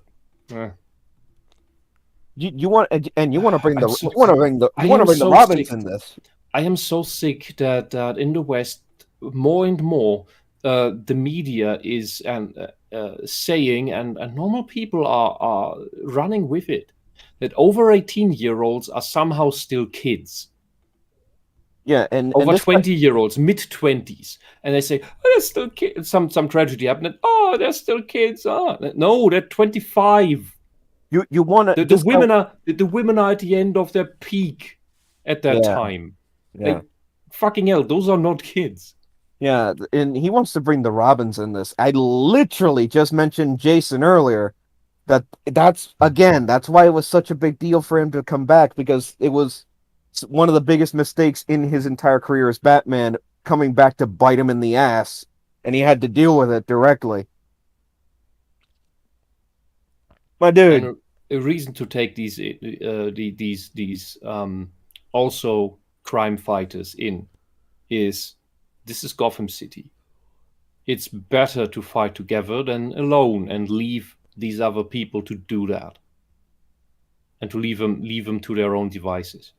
So there is that is Batman's compassion, as misapplied as you may think it. But Gotham City is a literal concrete jungle with predators behind every corner. Yeah, why do you think the very concept of the Bat family became so synonymous with the mythos? Yeah, the best thing you can do in Gotham City is learn how to defend yourself, learn how to fight, get a gun. Almost like actual US big cities. Man. The more you know. Yeah.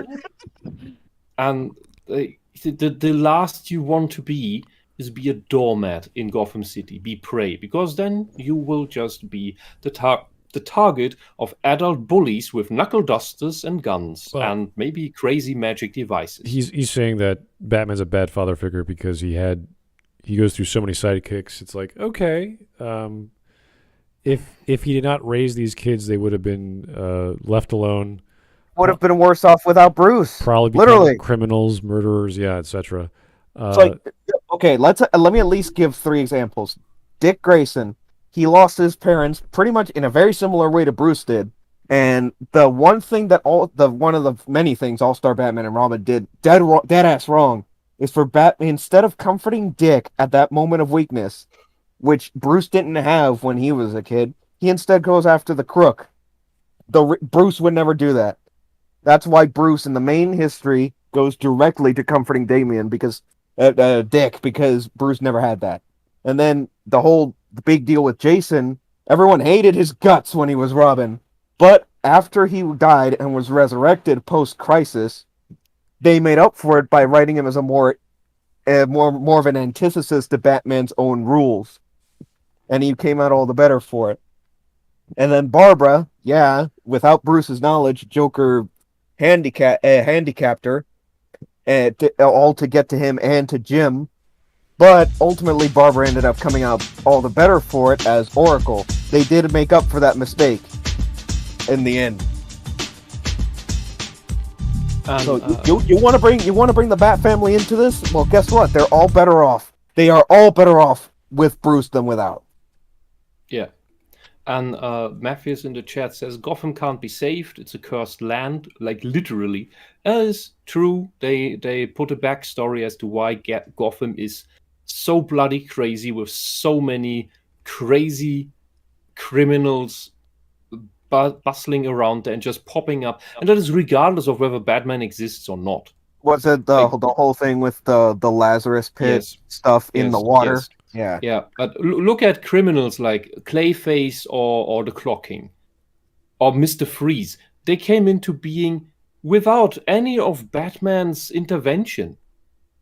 This whole claim, because we had this a couple not that long ago, that someone made this claim that Batman's villains wouldn't exist if he didn't make them. That's simply bullshit. The Penguin too, because Penguin's beef was with Bruce's parents, not with Bruce himself. Initially. Yeah. Well, as I said, it's true for most of them, and Scarecrow as well. But all that aside. What we have is an unsolvable situation with the Lazarus Pit, more or less. Batman keeps fighting and sticks to his metaphorical guns. He is essentially Sisyphus. He's pushing up that boulder, up that hill, only for it to roll down again. And he shrugs and says, "Okay, I'll get the Joker again, because it has to be done, because it's the right thing to do. So I'll push that boulder up again and hope this time it stays on top and it rolls down again." Okay. That's Batman. Batman is Sisyphus. Here is 2 from GigaChat, one I missed about half an hour ago. Sorry about that. I can't remember if it was the same studio or the same artist, but I know they also worked on the HBO Spawn show. Did I blow everyone's mind? No, it's a good metaphor for the entire point of Batman. Yeah.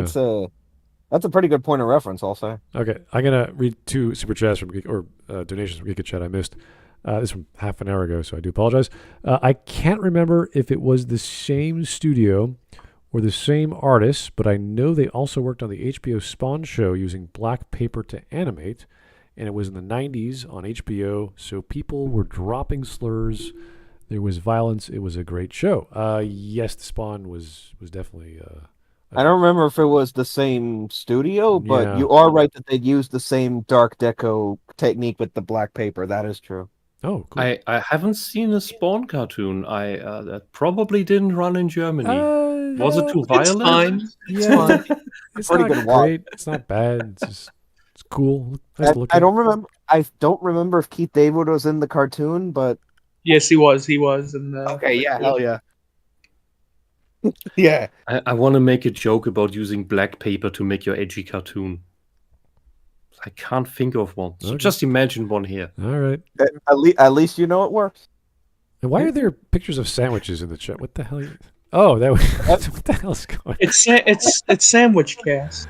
It's not. This is not sandwiches. It's Leberkasse. Okay, never mind. I was just like, what the What are hell? you talking about? What? Anyway. Wait, what? Another from Giga Chad. Thank you, sir. Here's the thing. Batman has had successes with Robins, Tim and Dick being major ones. Yep. Hell, even to a lesser extent, with Damian, who Batman turned from a remorseless killer to someone actively making an attempt at being heroic. Yes, you see, it's not all horrible stories with the Robins or Batgirl. So it's not like he's a horrible father figure. It's like, well, consider what happened if he wasn't there. So Again, they a lot of the Bat family would be worse off without Bruce. He can definitely be a bit too stoic and a bit too detached for his own sake, but when it matters, he absolutely steps up to the plate and shows what he's got. yeah. It's like he didn't grow up right because he was missing his parents. Yeah, that could happen to some people. Yeah. Man, he's a flawed being. Who knew? All right. Yeah. Oh boy, he's flawed. I don't know. Okay. Moving on. Seems to be the guy we call on a moment's notice to take care of the problems. Like, oh, if the Justice League is getting clapped, call Batman, he'll figure it out. He can't even babysit. Now, despite the fact that Bruce Wayne... Batman wasn't the only one that couldn't do anything in that episode. Do you not know what you're showing? Was that What was the final fight against Luthor, the Luthor Brainiac hybrid? They were all powerless against him until the Flash pulled the Speed Force out of his ass. Yeah, I just remember the Doomsday thing where everyone was also useless. Well, yeah, that's a whole other thing. Because hey, how do we put up a threat for the Justice League? Find superpowered thing that's Hey, at over least everyone. at least in the DCAU, they find a way to kind of have Doomsday there, but not have him hog the spotlight too much. Remember the first time he showed up, it was the Justice Lords, and he got lobotomized. Jesus Christ. I mean, I don't. Well, we've seen worse out of DC with Doomsday. That's not even the worst of it. You mean the fact that it is no definitive way to truly kill him? That's the fun of it. That's the fun of him. I was just about to say, yeah, that is his whole gimmick. That's not a bad thing. That's just his gimmick. I'll give you that. Yeah, that's the whole fun of Doomsday is that he even gets too annoying for Darkseid. Yes. Like, oh fuck, I made this great tool, but it's getting. What do I do with it? I can't get rid of it anymore. Ugh. He's like, and he can literally be sent to the Phantom Zone and can still somehow find his way back. Yeah, you can send him to before time, and he'll just wait there until time happens. Yes. Damn. There's literally one interpretation. If I remember correctly, they sent him to what was it? To the end of time. I thought it was the beginning. Well, one or the other, but which is a stupid idea, by the way. You don't want to send any villain to that is immortal to the beginning of time, where he can start influencing everything. Well, that's why it's usually, if they do it with time travel, they send them to the end of time. But that's that's really the only way they've ever been able to truly defeat him, by sending him to the very end of time itself. That's it. That's literally the extent of what they can do. It works, but Jesus. All right, here's another from Giga Chat. Keep on going. Sorry, should clarify, Damian grew more, so because of the influence of Dick Grayson's Batman, who Damian came to view as his brother, I always roll my eyes when people say Batman is a bad influence on Gotham and his children. He isn't. Yeah, that's silly. That's really silly. Of course, yeah. Of course, Batman's a positive influence. Yes.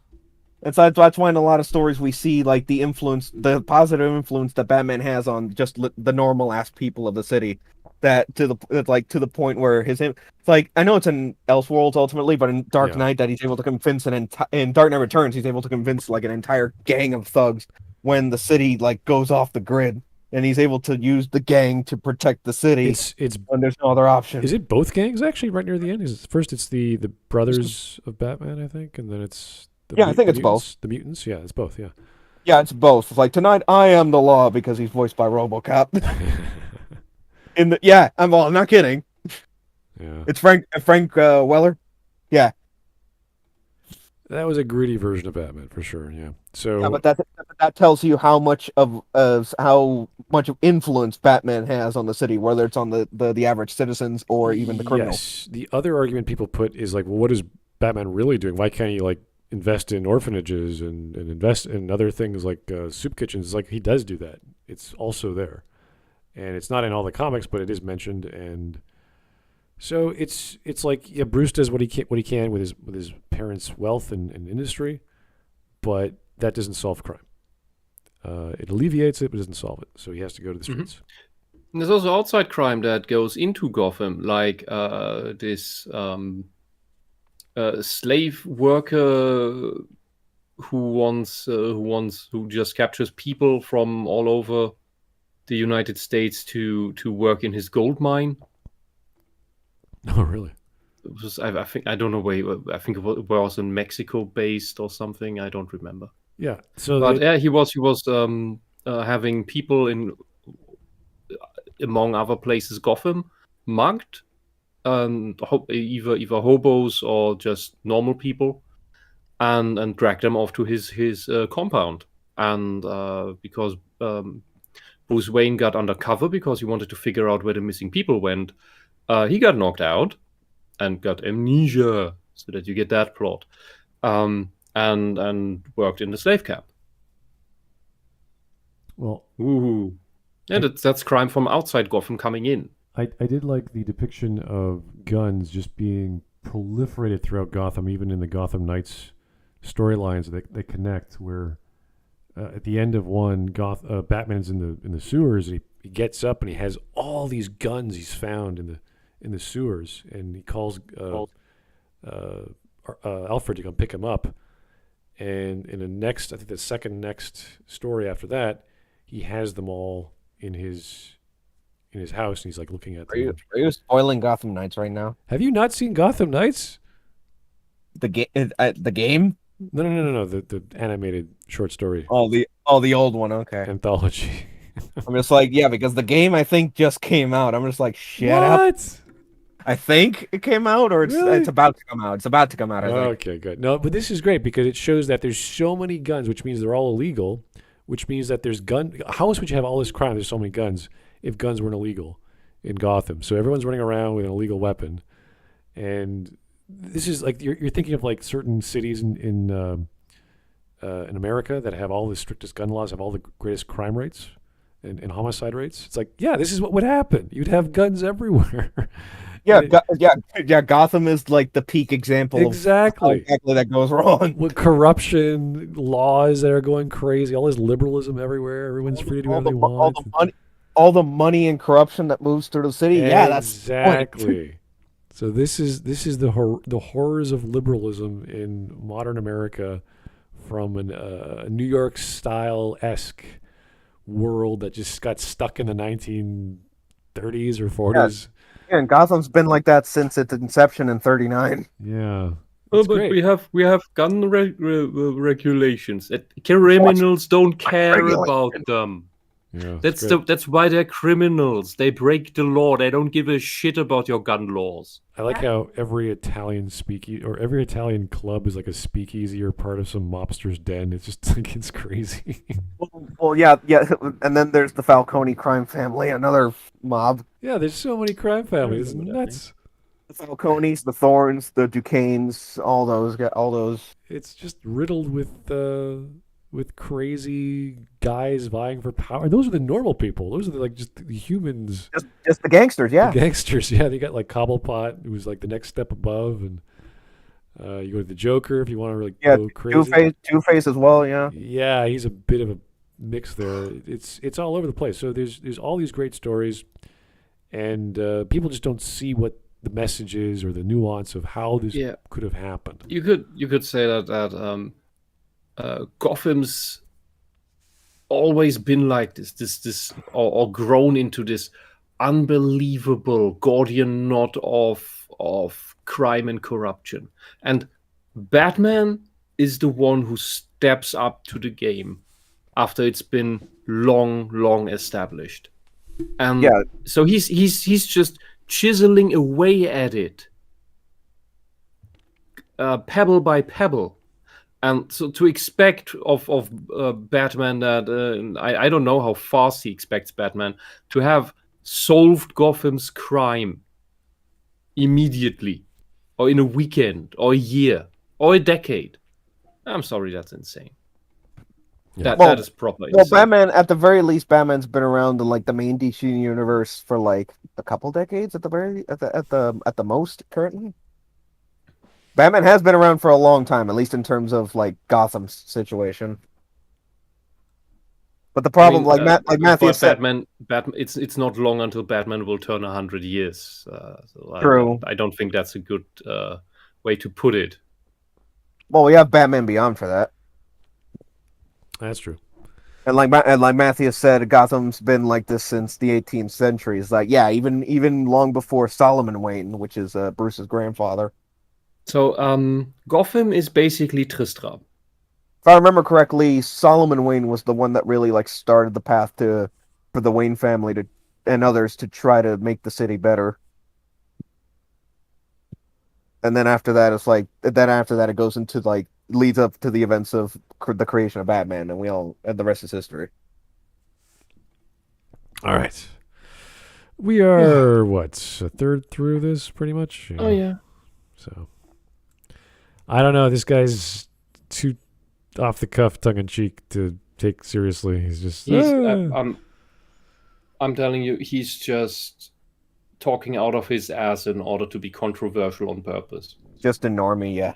He's a contrarian. It feels like a normie contrarian for who's heard some random talking points about Batman's a bad father figure. Like, whatever. Okay. Did this come out around the same time that Southpaw went on talking contrarian crap 2 years ago? about the animated series? Did he make a series of videos? I don't even know. What did Southpaw say about the animated series? What the fuck? It's all crap and it's overrated and it's dumb because Batman beats Mr. Freeze with chicken soup. I think he made videos on the Spider-Man movies, but not Batman movies or Batman stories. Did he? Oh no, the Batman animated series specifically. He tried to stir up a lot of crap on social media. So on Twitter. Okay, all right. Fair enough. But I don't know if he made the actual series. I didn't bother watching that. I know people told me that. I just don't know where it came from, like what he said exactly or how. So, but I do know he talked about Spider-Man. So, public notice to people who keep sending me stuff to cringe watch or hate watch. I don't do that. Yeah. I have enough problems on my own. I do this. I watch crap like this only with the nice people on it, nice, crazy, masochistic people on here. Hello. Because alone, I can't stand this. I rather watch some really dry archaeological video from one of the American universities that tell me about sand. And actually interesting stuff about the Old Kingdom. But go on. All right, let's keep going. Cannot with petty crime in his own city. He hasn't figured that out. Like, grand larceny happens every day in Gotham. People getting mugged left and right. Stores are getting robbed. People getting stabbed. A clown runs around. A guy who tells riddles is crazy. A penguin dude is like. Besides that, that's just like the fragility of the character is also just another thing that we just seem to gloss over, right? And I love when people bring up the Superman. Who's fragile? Who are we talking about? Fragility? Is he talking about the villains or about Batman? It can't be Batman. Who the hell's known for the fragility of their character? What? I don't know. Talking out of his ass. Yeah, he is. I'm just like, I'm not. Let's not even entertain that idea. Yeah, let's keep going. Is this the video Softball wanted to make?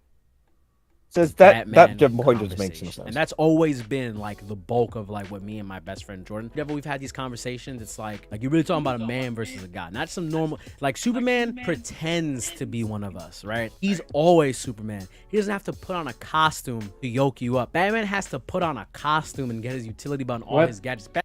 Oh, here we go, bringing Superman into this.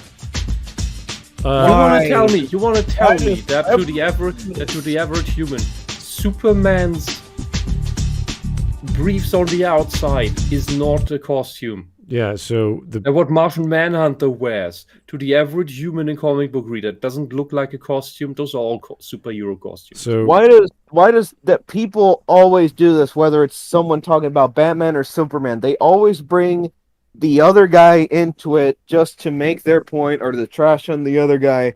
Yeah. I'm so sick of this whole Batman versus Superman fanboy debate. My God, people. Yeah, and when we talk about Batman being Batman mentally, we know the Bruce Wayne is the persona, whereas Batman is Batman inside and out. So when he says, well, Batman has to put on his suit, it's like, no, he doesn't. The suit is the person. He is going to wreck Batman your is- shit, whether you like it or not. So this guy didn't get the idea that Batman is the actual person, and Bruce Wayne has become the facade. Now, to be So in fair, that- that was that. To in be that fair, sense- sorry, go ahead. Sorry. Yeah, in that sense, he is like Superman. Now, I'll grant the people that bring that up. That wasn't part of the character initially, Yeah, but that is an element of the character that was introduced later that made him a lot more nuanced, and it paid off. I think it fleshed him out the right way. Yes. And this is one of the things that we have with the Western comic heroes, is that as they go through the iterations, as long as we go through not culture destruction bullshit, they do become more interesting, more nuanced, and more fleshed out. This is what we say the opposite of Superman is. He is Clark Kent, and the persona is Superman, even though he plays that up a lot. But he was raised by American farmers. He was taught to be American and to have those sense of ethics. And he jumps between the two because he doesn't want to be Superman. He just wants to be a guy who loves Lois Lane and they get along with their life, and that's that. But He just wants to play video games. He never wanted to become a part of Gamergate and no, I hope not. Oh no, no. and become a politician and Oh, run for boy. office and have his own But, media empire that he's building. anyway, There we go. yeah, it's like, but to bring up that point, it's like Smudge said, yeah, because of the way he was, because of the circumstances of what brought him to Earth and the way he was raised, Clark is the person, and Superman is the persona. Whereas with Batman, we're led to understand the reason why Batman is the actual person is because, as Batman has said himself, Bruce Wayne died in Crime Alley when he was 8.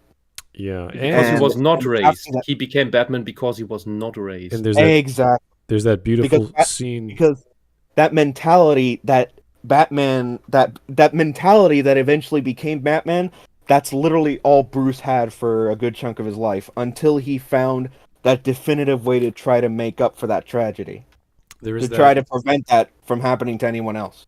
Mm-hmm. There's that that wonderful scene. I can't remember which comic book it was. It has the top three main DC characters: Batman, Superman, and Wonder Woman, and they all hold the lasso of truth. And Wonder Woman says, I am whoever Themyscira, blah blah blah. Superman says Clark Kent Kal-El, and Batman says Batman. So it's like, yeah, exactly. It's exactly what we thought. So it's that beautiful scene. It's like, yeah, that's pretty much how we thought Batman is inside and out. And we all knew it. We all knew because we knew how when you read these Batman comics, Detective Comics, we hear his thoughts. He's like, yeah, this is how he thinks. Even when he's Bruce Wayne, this is how he is inside. He is constantly trying to solve the problem of if I'm not out there, someone's going to lose a family member. And he has to keep going. He can't sleep. He has to keep going out there to solve whether it's petty crime or what have you. So he's relentless. That's the main drive. He won't stop. He will never stop. Doesn't matter what the problem is, who the criminal is. He's going to keep going after you. That is his superpower. And that's why we say prep time and planning is his modus of operation, because he keeps doing it. It's what he won't stop until he gets it right. He tests and tests and tests, tries another plan, tries that as a backup, and he goes with it because he can do it. He's got the time, he's got the resources. Yeah, he's Sisyphus. Gotham is his Hades. and justice is his boulder. Okay, we can keep going. This guy is not saying much that we've not dealt with before in other videos, I don't think. So he's just putting it all together in one. It's kind of sad. It's kind of like all the silly criticisms from not fans that you hear, like normies, and you're like, okay, that's not the best argument, and he just keeps adding to it. Like, I'll give him credit for not bringing Superman in as a trump card at the end. So maybe there's something more here. Maybe. Because that's usually, whether it's discussing Batman or Superman, usually the other side, the other guy is brought in as a trump card, to like as a definitive final nail in the coffin that is the argument, and it fails. But I'm surprised he brought up Superman this early. So maybe there's something more? Okay. Batman needs his money. Superman don't need his money. And granted, he may need the sun, whatever, but Batman needs his money? On a basic level, yeah, but it's not his resource, just like it is that of the Riddler and of the Joker and of all of the criminals to fund their stupid projects. Exactly. It's the fact that because he was brought up into insane wealth, that's what allowed the circumstances of the creation of Batman to take hold when the time was right. Yeah, look, and Batman, or Bruce Wayne, is at least using his empire of wealth to develop technology to make things better. He understands that giving handouts to people is not solving their problems, which is something that also hurts him. That it's not that easy. And contrary to people to the villains and people in our very real world that use their wealth and power to come up with absolutely insane schemes that just make millions suffer or even perish. So I'd rather have Batman have all this money and be super rich. Yeah, it's not like he doesn't do jack all as Bruce Wayne. He absolutely does, like we mentioned earlier. Mm-hmm. There's a reason why, like, as an example, at the very beginning of Arkham City, he takes advantage of his status as Bruce Wayne to try to get Arkham City shut down, like, immediately. As soon as he's able to, as soon as he knows for a fact that as Batman he can take it out from the inside, which it turns out he couldn't. But as soon as he had at least a starting off point for taking the city down as Batman, he took the first step as Bruce Wayne, like in the public eye, to try to start the process of getting it shut down, which ultimately worked. Something like this. Gotham is a leviathan of corruption. You can't tear that down all by yourself, and in a week's time. No, this is not World of Warcraft. And again, like we mentioned earlier, this is inadvertently all Raish's fault for bringing the Lazarus Pit to Gotham in the first fucking place. Well, why do you build your house on an old Indian graveyard? Well, I mean, it could be worse. Literally the theater that the Waynes came out of, that before they got killed in Crime Alley, could be built right in top of the Lazarus Pit. Thanks, Arkham City. Yokai, you seem upset in the chat. Do you want to join? No, Yokai's too excited about Batman. It doesn't matter. Before we go back to the video, I'm not even kidding. Like, the Monarch Theater right next to Crime Alley is built right on top of Raish's Lazarus Pit in Arkham City. I'm not joking. Well, Bruce Wayne's parents getting shot there is probably the least insane thing the Lazarus Pit has caused. But at the same time, that also gives it like a more thematic element to it, because Raish is the one that would end up training him as Batman to become Batman eventually. Yeah, but by that logic, the Lazarus Pit is creating its own demise. Yes, it did. It literally did in Arkham City. And that's not even the only pit in the Arkham universe. But anyway. All right, yeah, we're going to go for, I guess another minute, because this guy hasn't really impressed me so far. If you want to keep going, we can go further. If you want to do tomorrow, we can do it tomorrow. But I'm like, this guy, he's sort of not really making much of an argument. He's just bringing up talking points that he's not. Yeah, more stupid stuff. It's great. Yeah, I know. It's just kind of boring. Anyway, At least we're able to like clear the air on any of the points he's this making. is true. Yeah, it's not hard. We're setting the record straight. Yeah. Okay.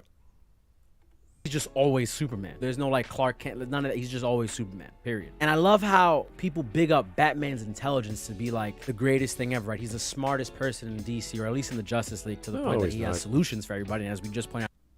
He's in the Justice League. Yeah, he is one of the smartest in the Justice League. I'll give him that. Sure. Not in general, because that's Lex, but anyway.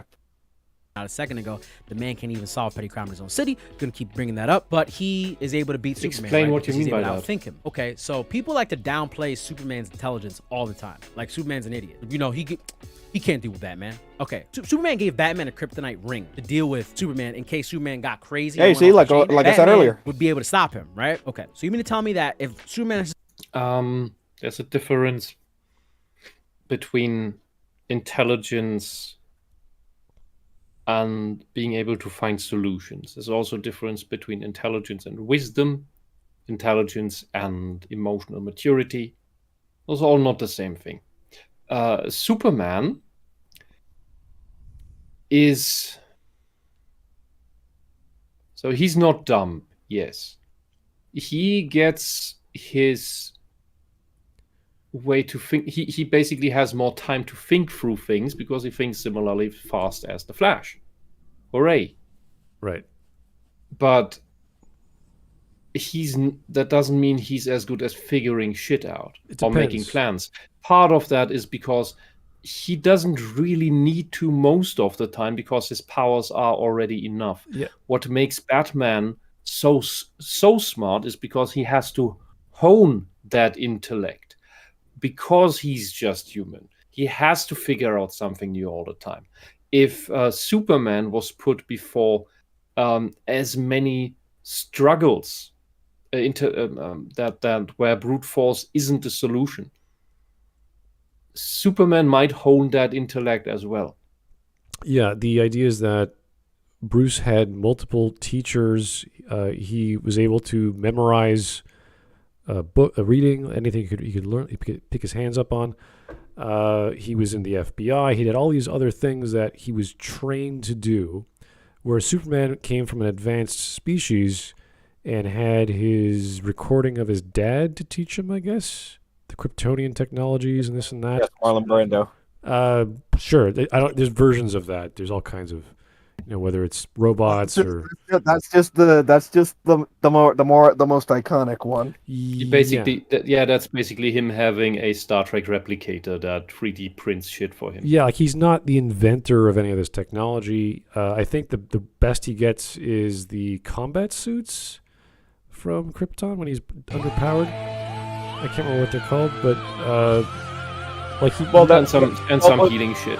Well, Bears did remind us at one point in an earlier Smudcast that replicator thing is advanced enough to also create a phantom drive. Right. But is that something that Superman knows inside and out, or he's just following the instructions to build? So we don't know. He knows it exists. Any other details after that depends on who's writing it. Well, that's that is usually the problem with Superman, which I'll grant people that he's the most inconsistent because of the different writers. But back to Batman. Yeah. Man, Yokai is pissed. Yeah, I'm not going to read that Yokai, but I'm sure everyone can see it.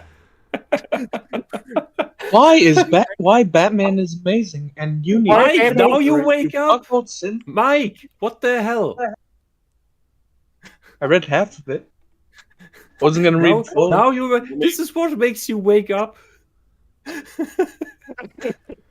right. Anyway, we're almost done for the night. We're just gonna give another 30 seconds or so. Call it. Yeah. Let's see what I said. Halfway point. Yeah. Halfway point.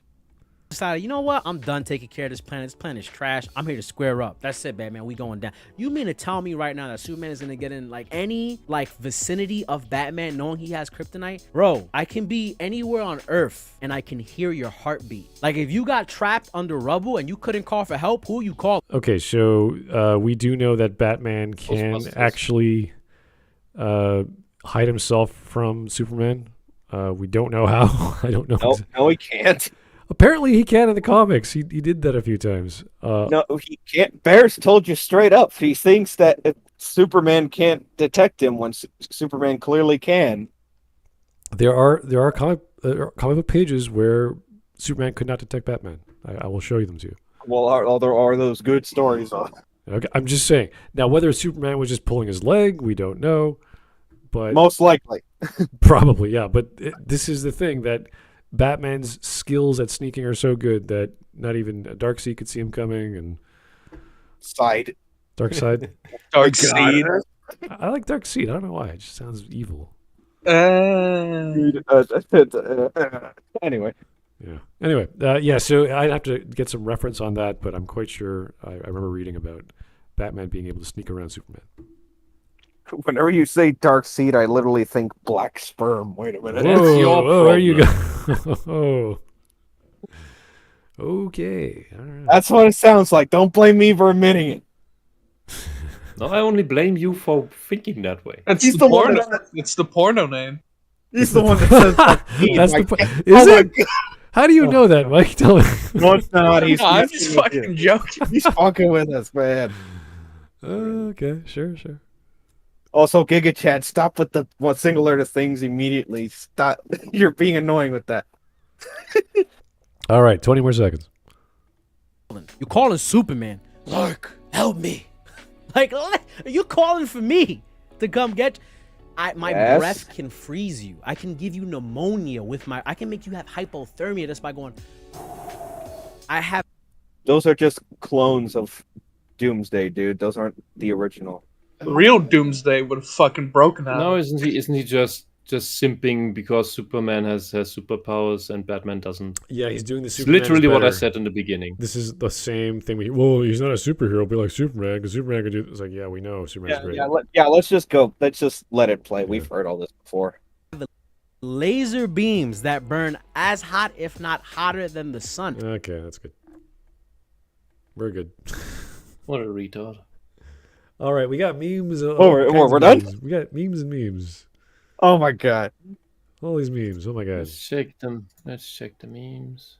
Here we go. The memes. Thermal clip sun. Why? What? Why are you showing me? Mateus, what do you? Oh my god. They are in. Oh, Bev has made an animation for you. Thank you. Different topic, but okay. Who are you? Made it all himself. But I can actually make an argument against Batman without an anti-Bat army with tanks. Liar. And unlike this guy, I established a system to keep the streets clean and prevent drugs to kids. Yes, comics Red Hood is infinitely better than Arkham Knight Red Hood. So it's that game did Jason so dirty. First picture Smudcast, second picture Game Night, third picture Smud Talk. All right, there's the first one. That looks pretty good. Don't know why we have Smud Boy branded concession drinks. Merchandise. Oh, It's your own cinema. Right. Yes, It's your own Cineplex. private screening room. Then we Game Night. Bears is like, meh. Why is Guts? That's That Mark. Oh, that's Yeah. Mark? Oh, okay. Makes more sense. It's like, what the hell was There's And then Smud the Talk. Smud I like that one. It's just you and Hawk. So Red Dead Redemption 2, guys. Like, okay, yeah. So anyway, Red Dead Redemption and Mass Effect. Just the time I drew something related to Batman. Sierra and the Grey Ghost. Nice. Okay. Wow. I'll take that. Yeah. Never forget the Grey Ghost. Deadline. Hey, it looks better than SJW stuff. Infantile love for Batman and other superheroes can be precursor to. I just. What? No. I saw this a few days ago. Yeah. Oh, what the? Oh my god. Alan Moore, we love you, but please stop talking. What weed is he? No, we love his smoking? old work, I would say. This is the big joke and the lie of the century, that all these people with leftist and simply socialist ideas who want to push socialism into society again, all say everything bad that we don't like is fascism. Fascism was a left-wing idea. It was Mussolini's idea. Mussolini stuff is based in socialism. Hitler, National Socialism, was not fascism. They're lumped together because the left wants to get rid of both of them and just says they are right wing so that the left can be clean. Yeah. We've had in Germany articles that try to push Stalin into the right wing and call him a fascist because, of course, the socialists want to get rid of the bad, the bad vibe, the taint that was the Soviet Union, in order to give socialism yet another chance because it never had a real chance. And this is the same shit. These people don't know what fascism is or was. They just call the others. Yeah, this fascist. Is when I saw the was this last week, I think, Giorgia Meloni from Italy. They were calling her an ultra right wing or fascist wing of the Italian whatever politique. Yeah. Guys, fascism was banned in Italy after Mussolini was killed. Like they didn't want it anymore. Yeah. Also, one from an actual Italian. Yeah. And there's some funny bits about that because the Mussolini's fascism also, and God, I hate to have to defend shit like this, at least in part, but to clear this up, sometimes it sounds like that. Fascism was absolutely insane, but one thing it wasn't was racist, because for Mussolini it only mattered that you become a slave to his government and his ideology. He didn't care what you looked like. He just wanted you to be part of it. Yeah, that was all. The Italian version is a lot different. Well, it's not a lot different, but it is different from the German version, from the Japanese there was version. No. The German National Socialism was not fascist. Well, it eventually turned into that. It's a different concept. Okay, that's fair enough. It's also insane, but it's a different kind of insanity. But both National Socialism and fascism are rooted in socialism. There could not be either if there hadn't been socialism. Both Hitler and Mussolini were socialists before. This is true. All right. Anyway, Alan Moore is weird. We couldn't escape a socialist. Right? So it's all fascism is socialist. It's left wing. Meanwhile, I'm gonna skip this one. This is not right. This is. Okay. Meanwhile, I'm just like, yeah, we get it, Alan. You turned an Barbara. idiot. We know you're an idiot. No, hold on. It's like, we get it. You made Barbara Oracle after she got shot. That doesn't mean having her shot wasn't a mistake in the first place. Moving on. Okay, and when Sean talked about the whole gone home thing with Dean, I think he just joking or being sarcastic or some shit. What am I reading? That's not Melvin. That is not English. Yeah, I don't know what I'm reading. And that's not a meme. Who is what flying fuck is this thing and who's? I have no idea what he's Sean even talking about. I wish I had some context, sir, but thank you anyway. This is Alan West, is it? Need to be bold in it. Classic. Yeah. That's Adam West in The Simpsons. Adam West. That was Adam West in The Simpsons making fun of the Joel Schumacher films. Oh. Yeah, and he voiced himself here. Yeah. Yes. All right. Oh yeah, this is cute. BBS and Teen Titans Go. What's your Mother's Day? What's your Mother's Day? What? Wait. What's your Father's Day? Jonathan. Mine's Thomas. Yeah, and it just loops. Oh dear. Anyway, Batman. If you're seeing Batman, yeah. They did something right back in the day. Everyone knew it. Meanwhile, everything's better with Batman. Everything. Yeah, awesome. Batman. Put him down, Batman. And then you play Circle of Life, composed by Danny Elfman. Yeah. Oh, I love this bit. You wouldn't hit a lady, would you? The hammer of justice is unisex. Yes, true justice, not this bullshit that we have in Germany that says it in the constitution. Well, that it's all unisex and that we abide by human rights, which are also about unisex justice, if you will. And in practice, it's it's completely sexist in towards the one side. 1940s voice. That's the perfect. Yes, the hammer of justice is unisex. Yes. I love that. I love that episode. Oh, this is where I watched my parents die. Homestar, cool, depressing, cool. Pretty cool. Help. Okay, that's too small. Moving on. Homestar. Oh, it's just a Two-Face joke. Just the coin bit. That's too small. Moving on. That is impossible. Big oof. This is where I watch my parents die, Sonic. Big oof. Big oof. So Oh boy. So we meet again. For the love of God, Batman, I'm not the Joker. No, that thing is actually worse. Hey, Batman would still kick Pennywise's ass. Oh yeah. Batman, like when we get to the Batcave, could I get a little snack? Yes, Shaggy. We'll all have a snack. Bat milk and cookies for everyone. Bat milk. Bat milk? No, not literally. No, not literally. Well, that is Just an out actual of thing context. because bats are mammals.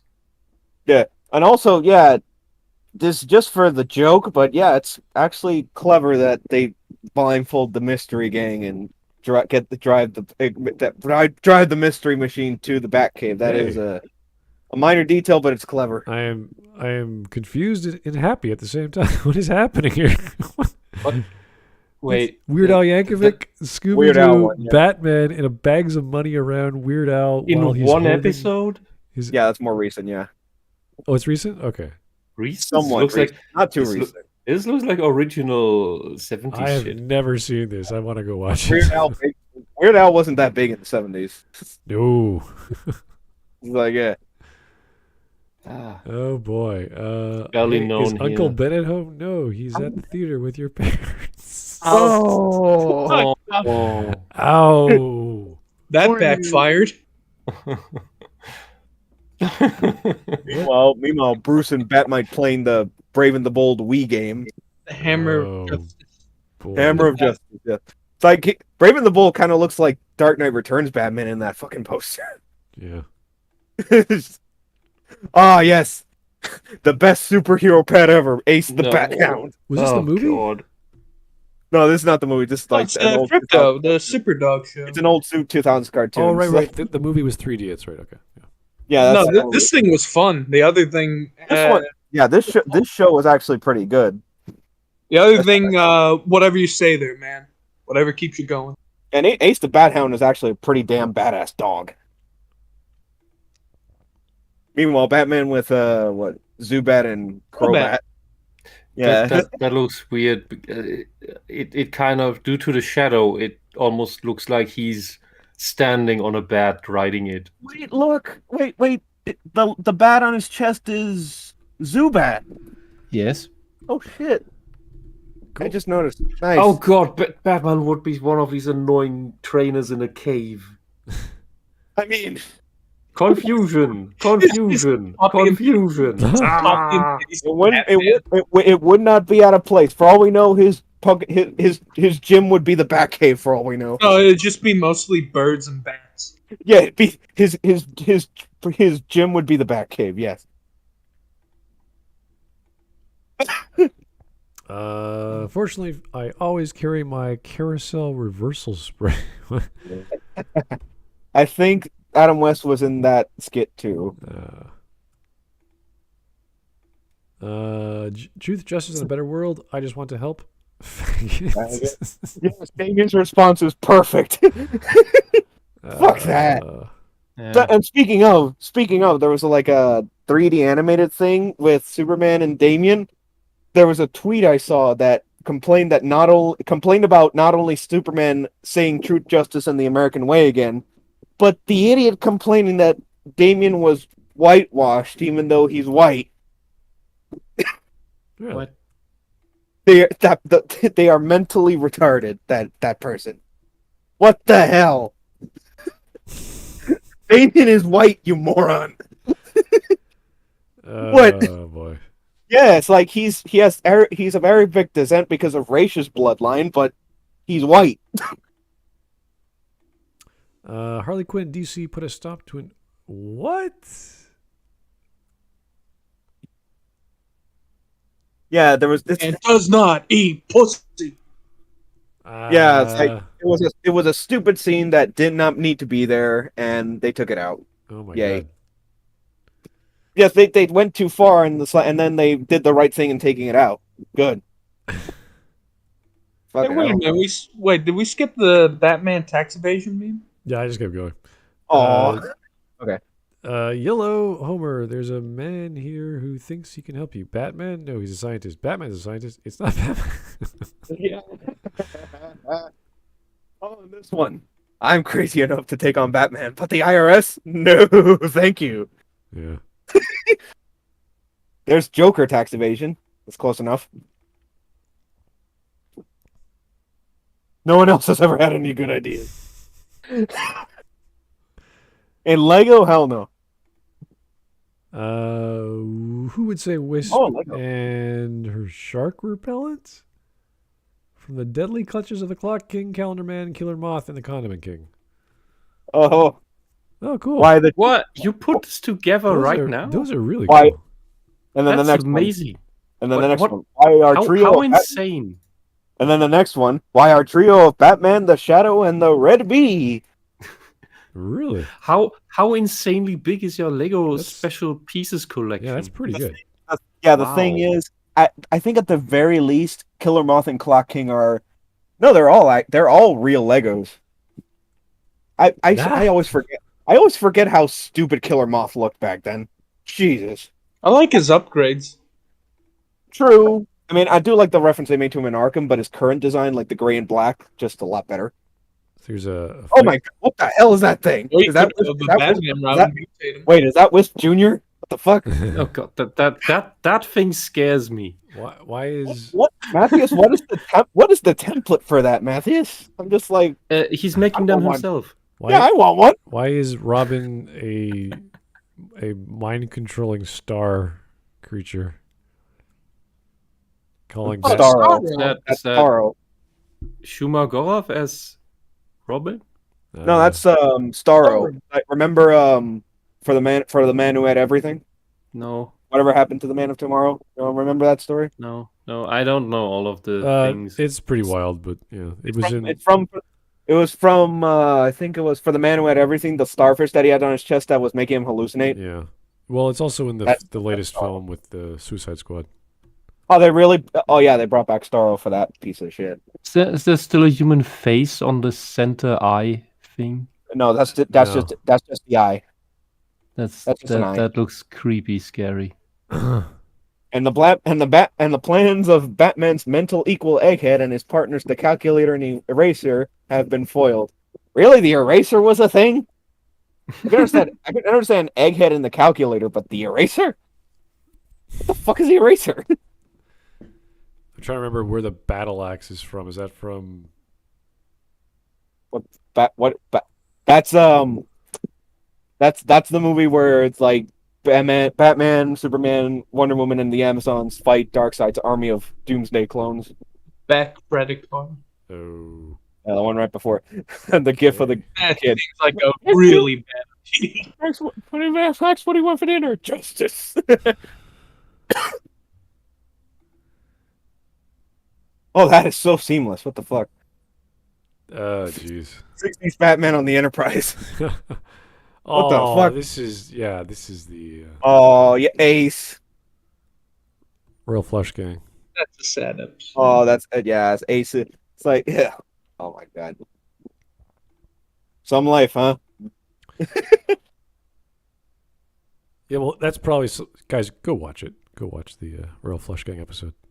Oh, there's two of them actually. Yeah. No, this part up here isn't even a full episode. That's just from the epilogue episode. That's supposed to be like the canonical ending of the DCAU. The one where it's like the one that's where it's Terry McGinnis as a full adult finds out the truth about why he's Batman. Okay. First lesson is life doesn't give you seatbelts. Oh yeah, smiling. That's that was a variant cover for I don't remember the comic. Okay. Batman must have taught Jason to use a gun. Interesting. Yeah, that was where it all started. Yeah.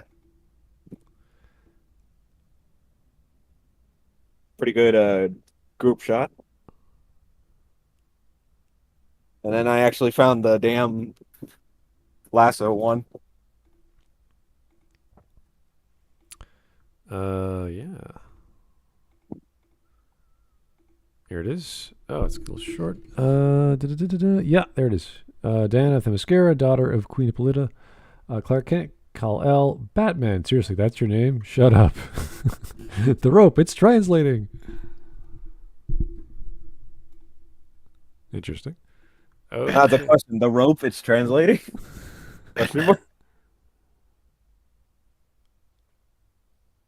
We grew up on different worlds in different ways, but I know you Bruce, and definitely know you, Clark. Okay.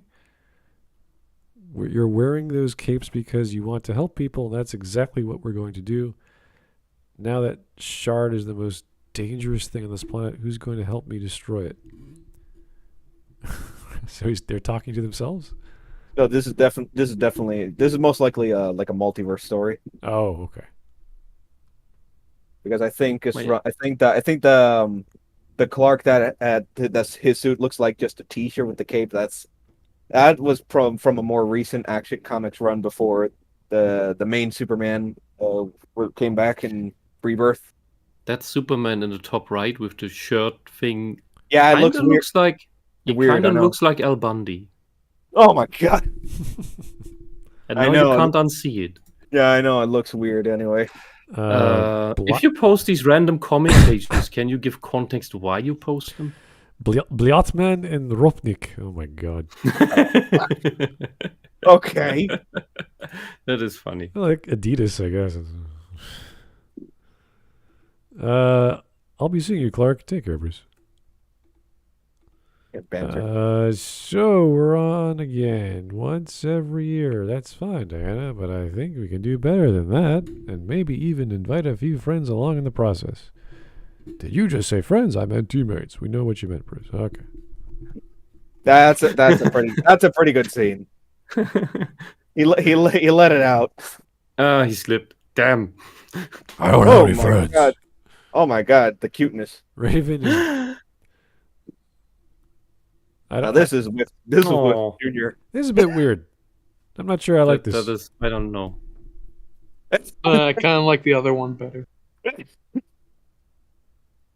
All right, we're done. Raven is best Robin. Yeah.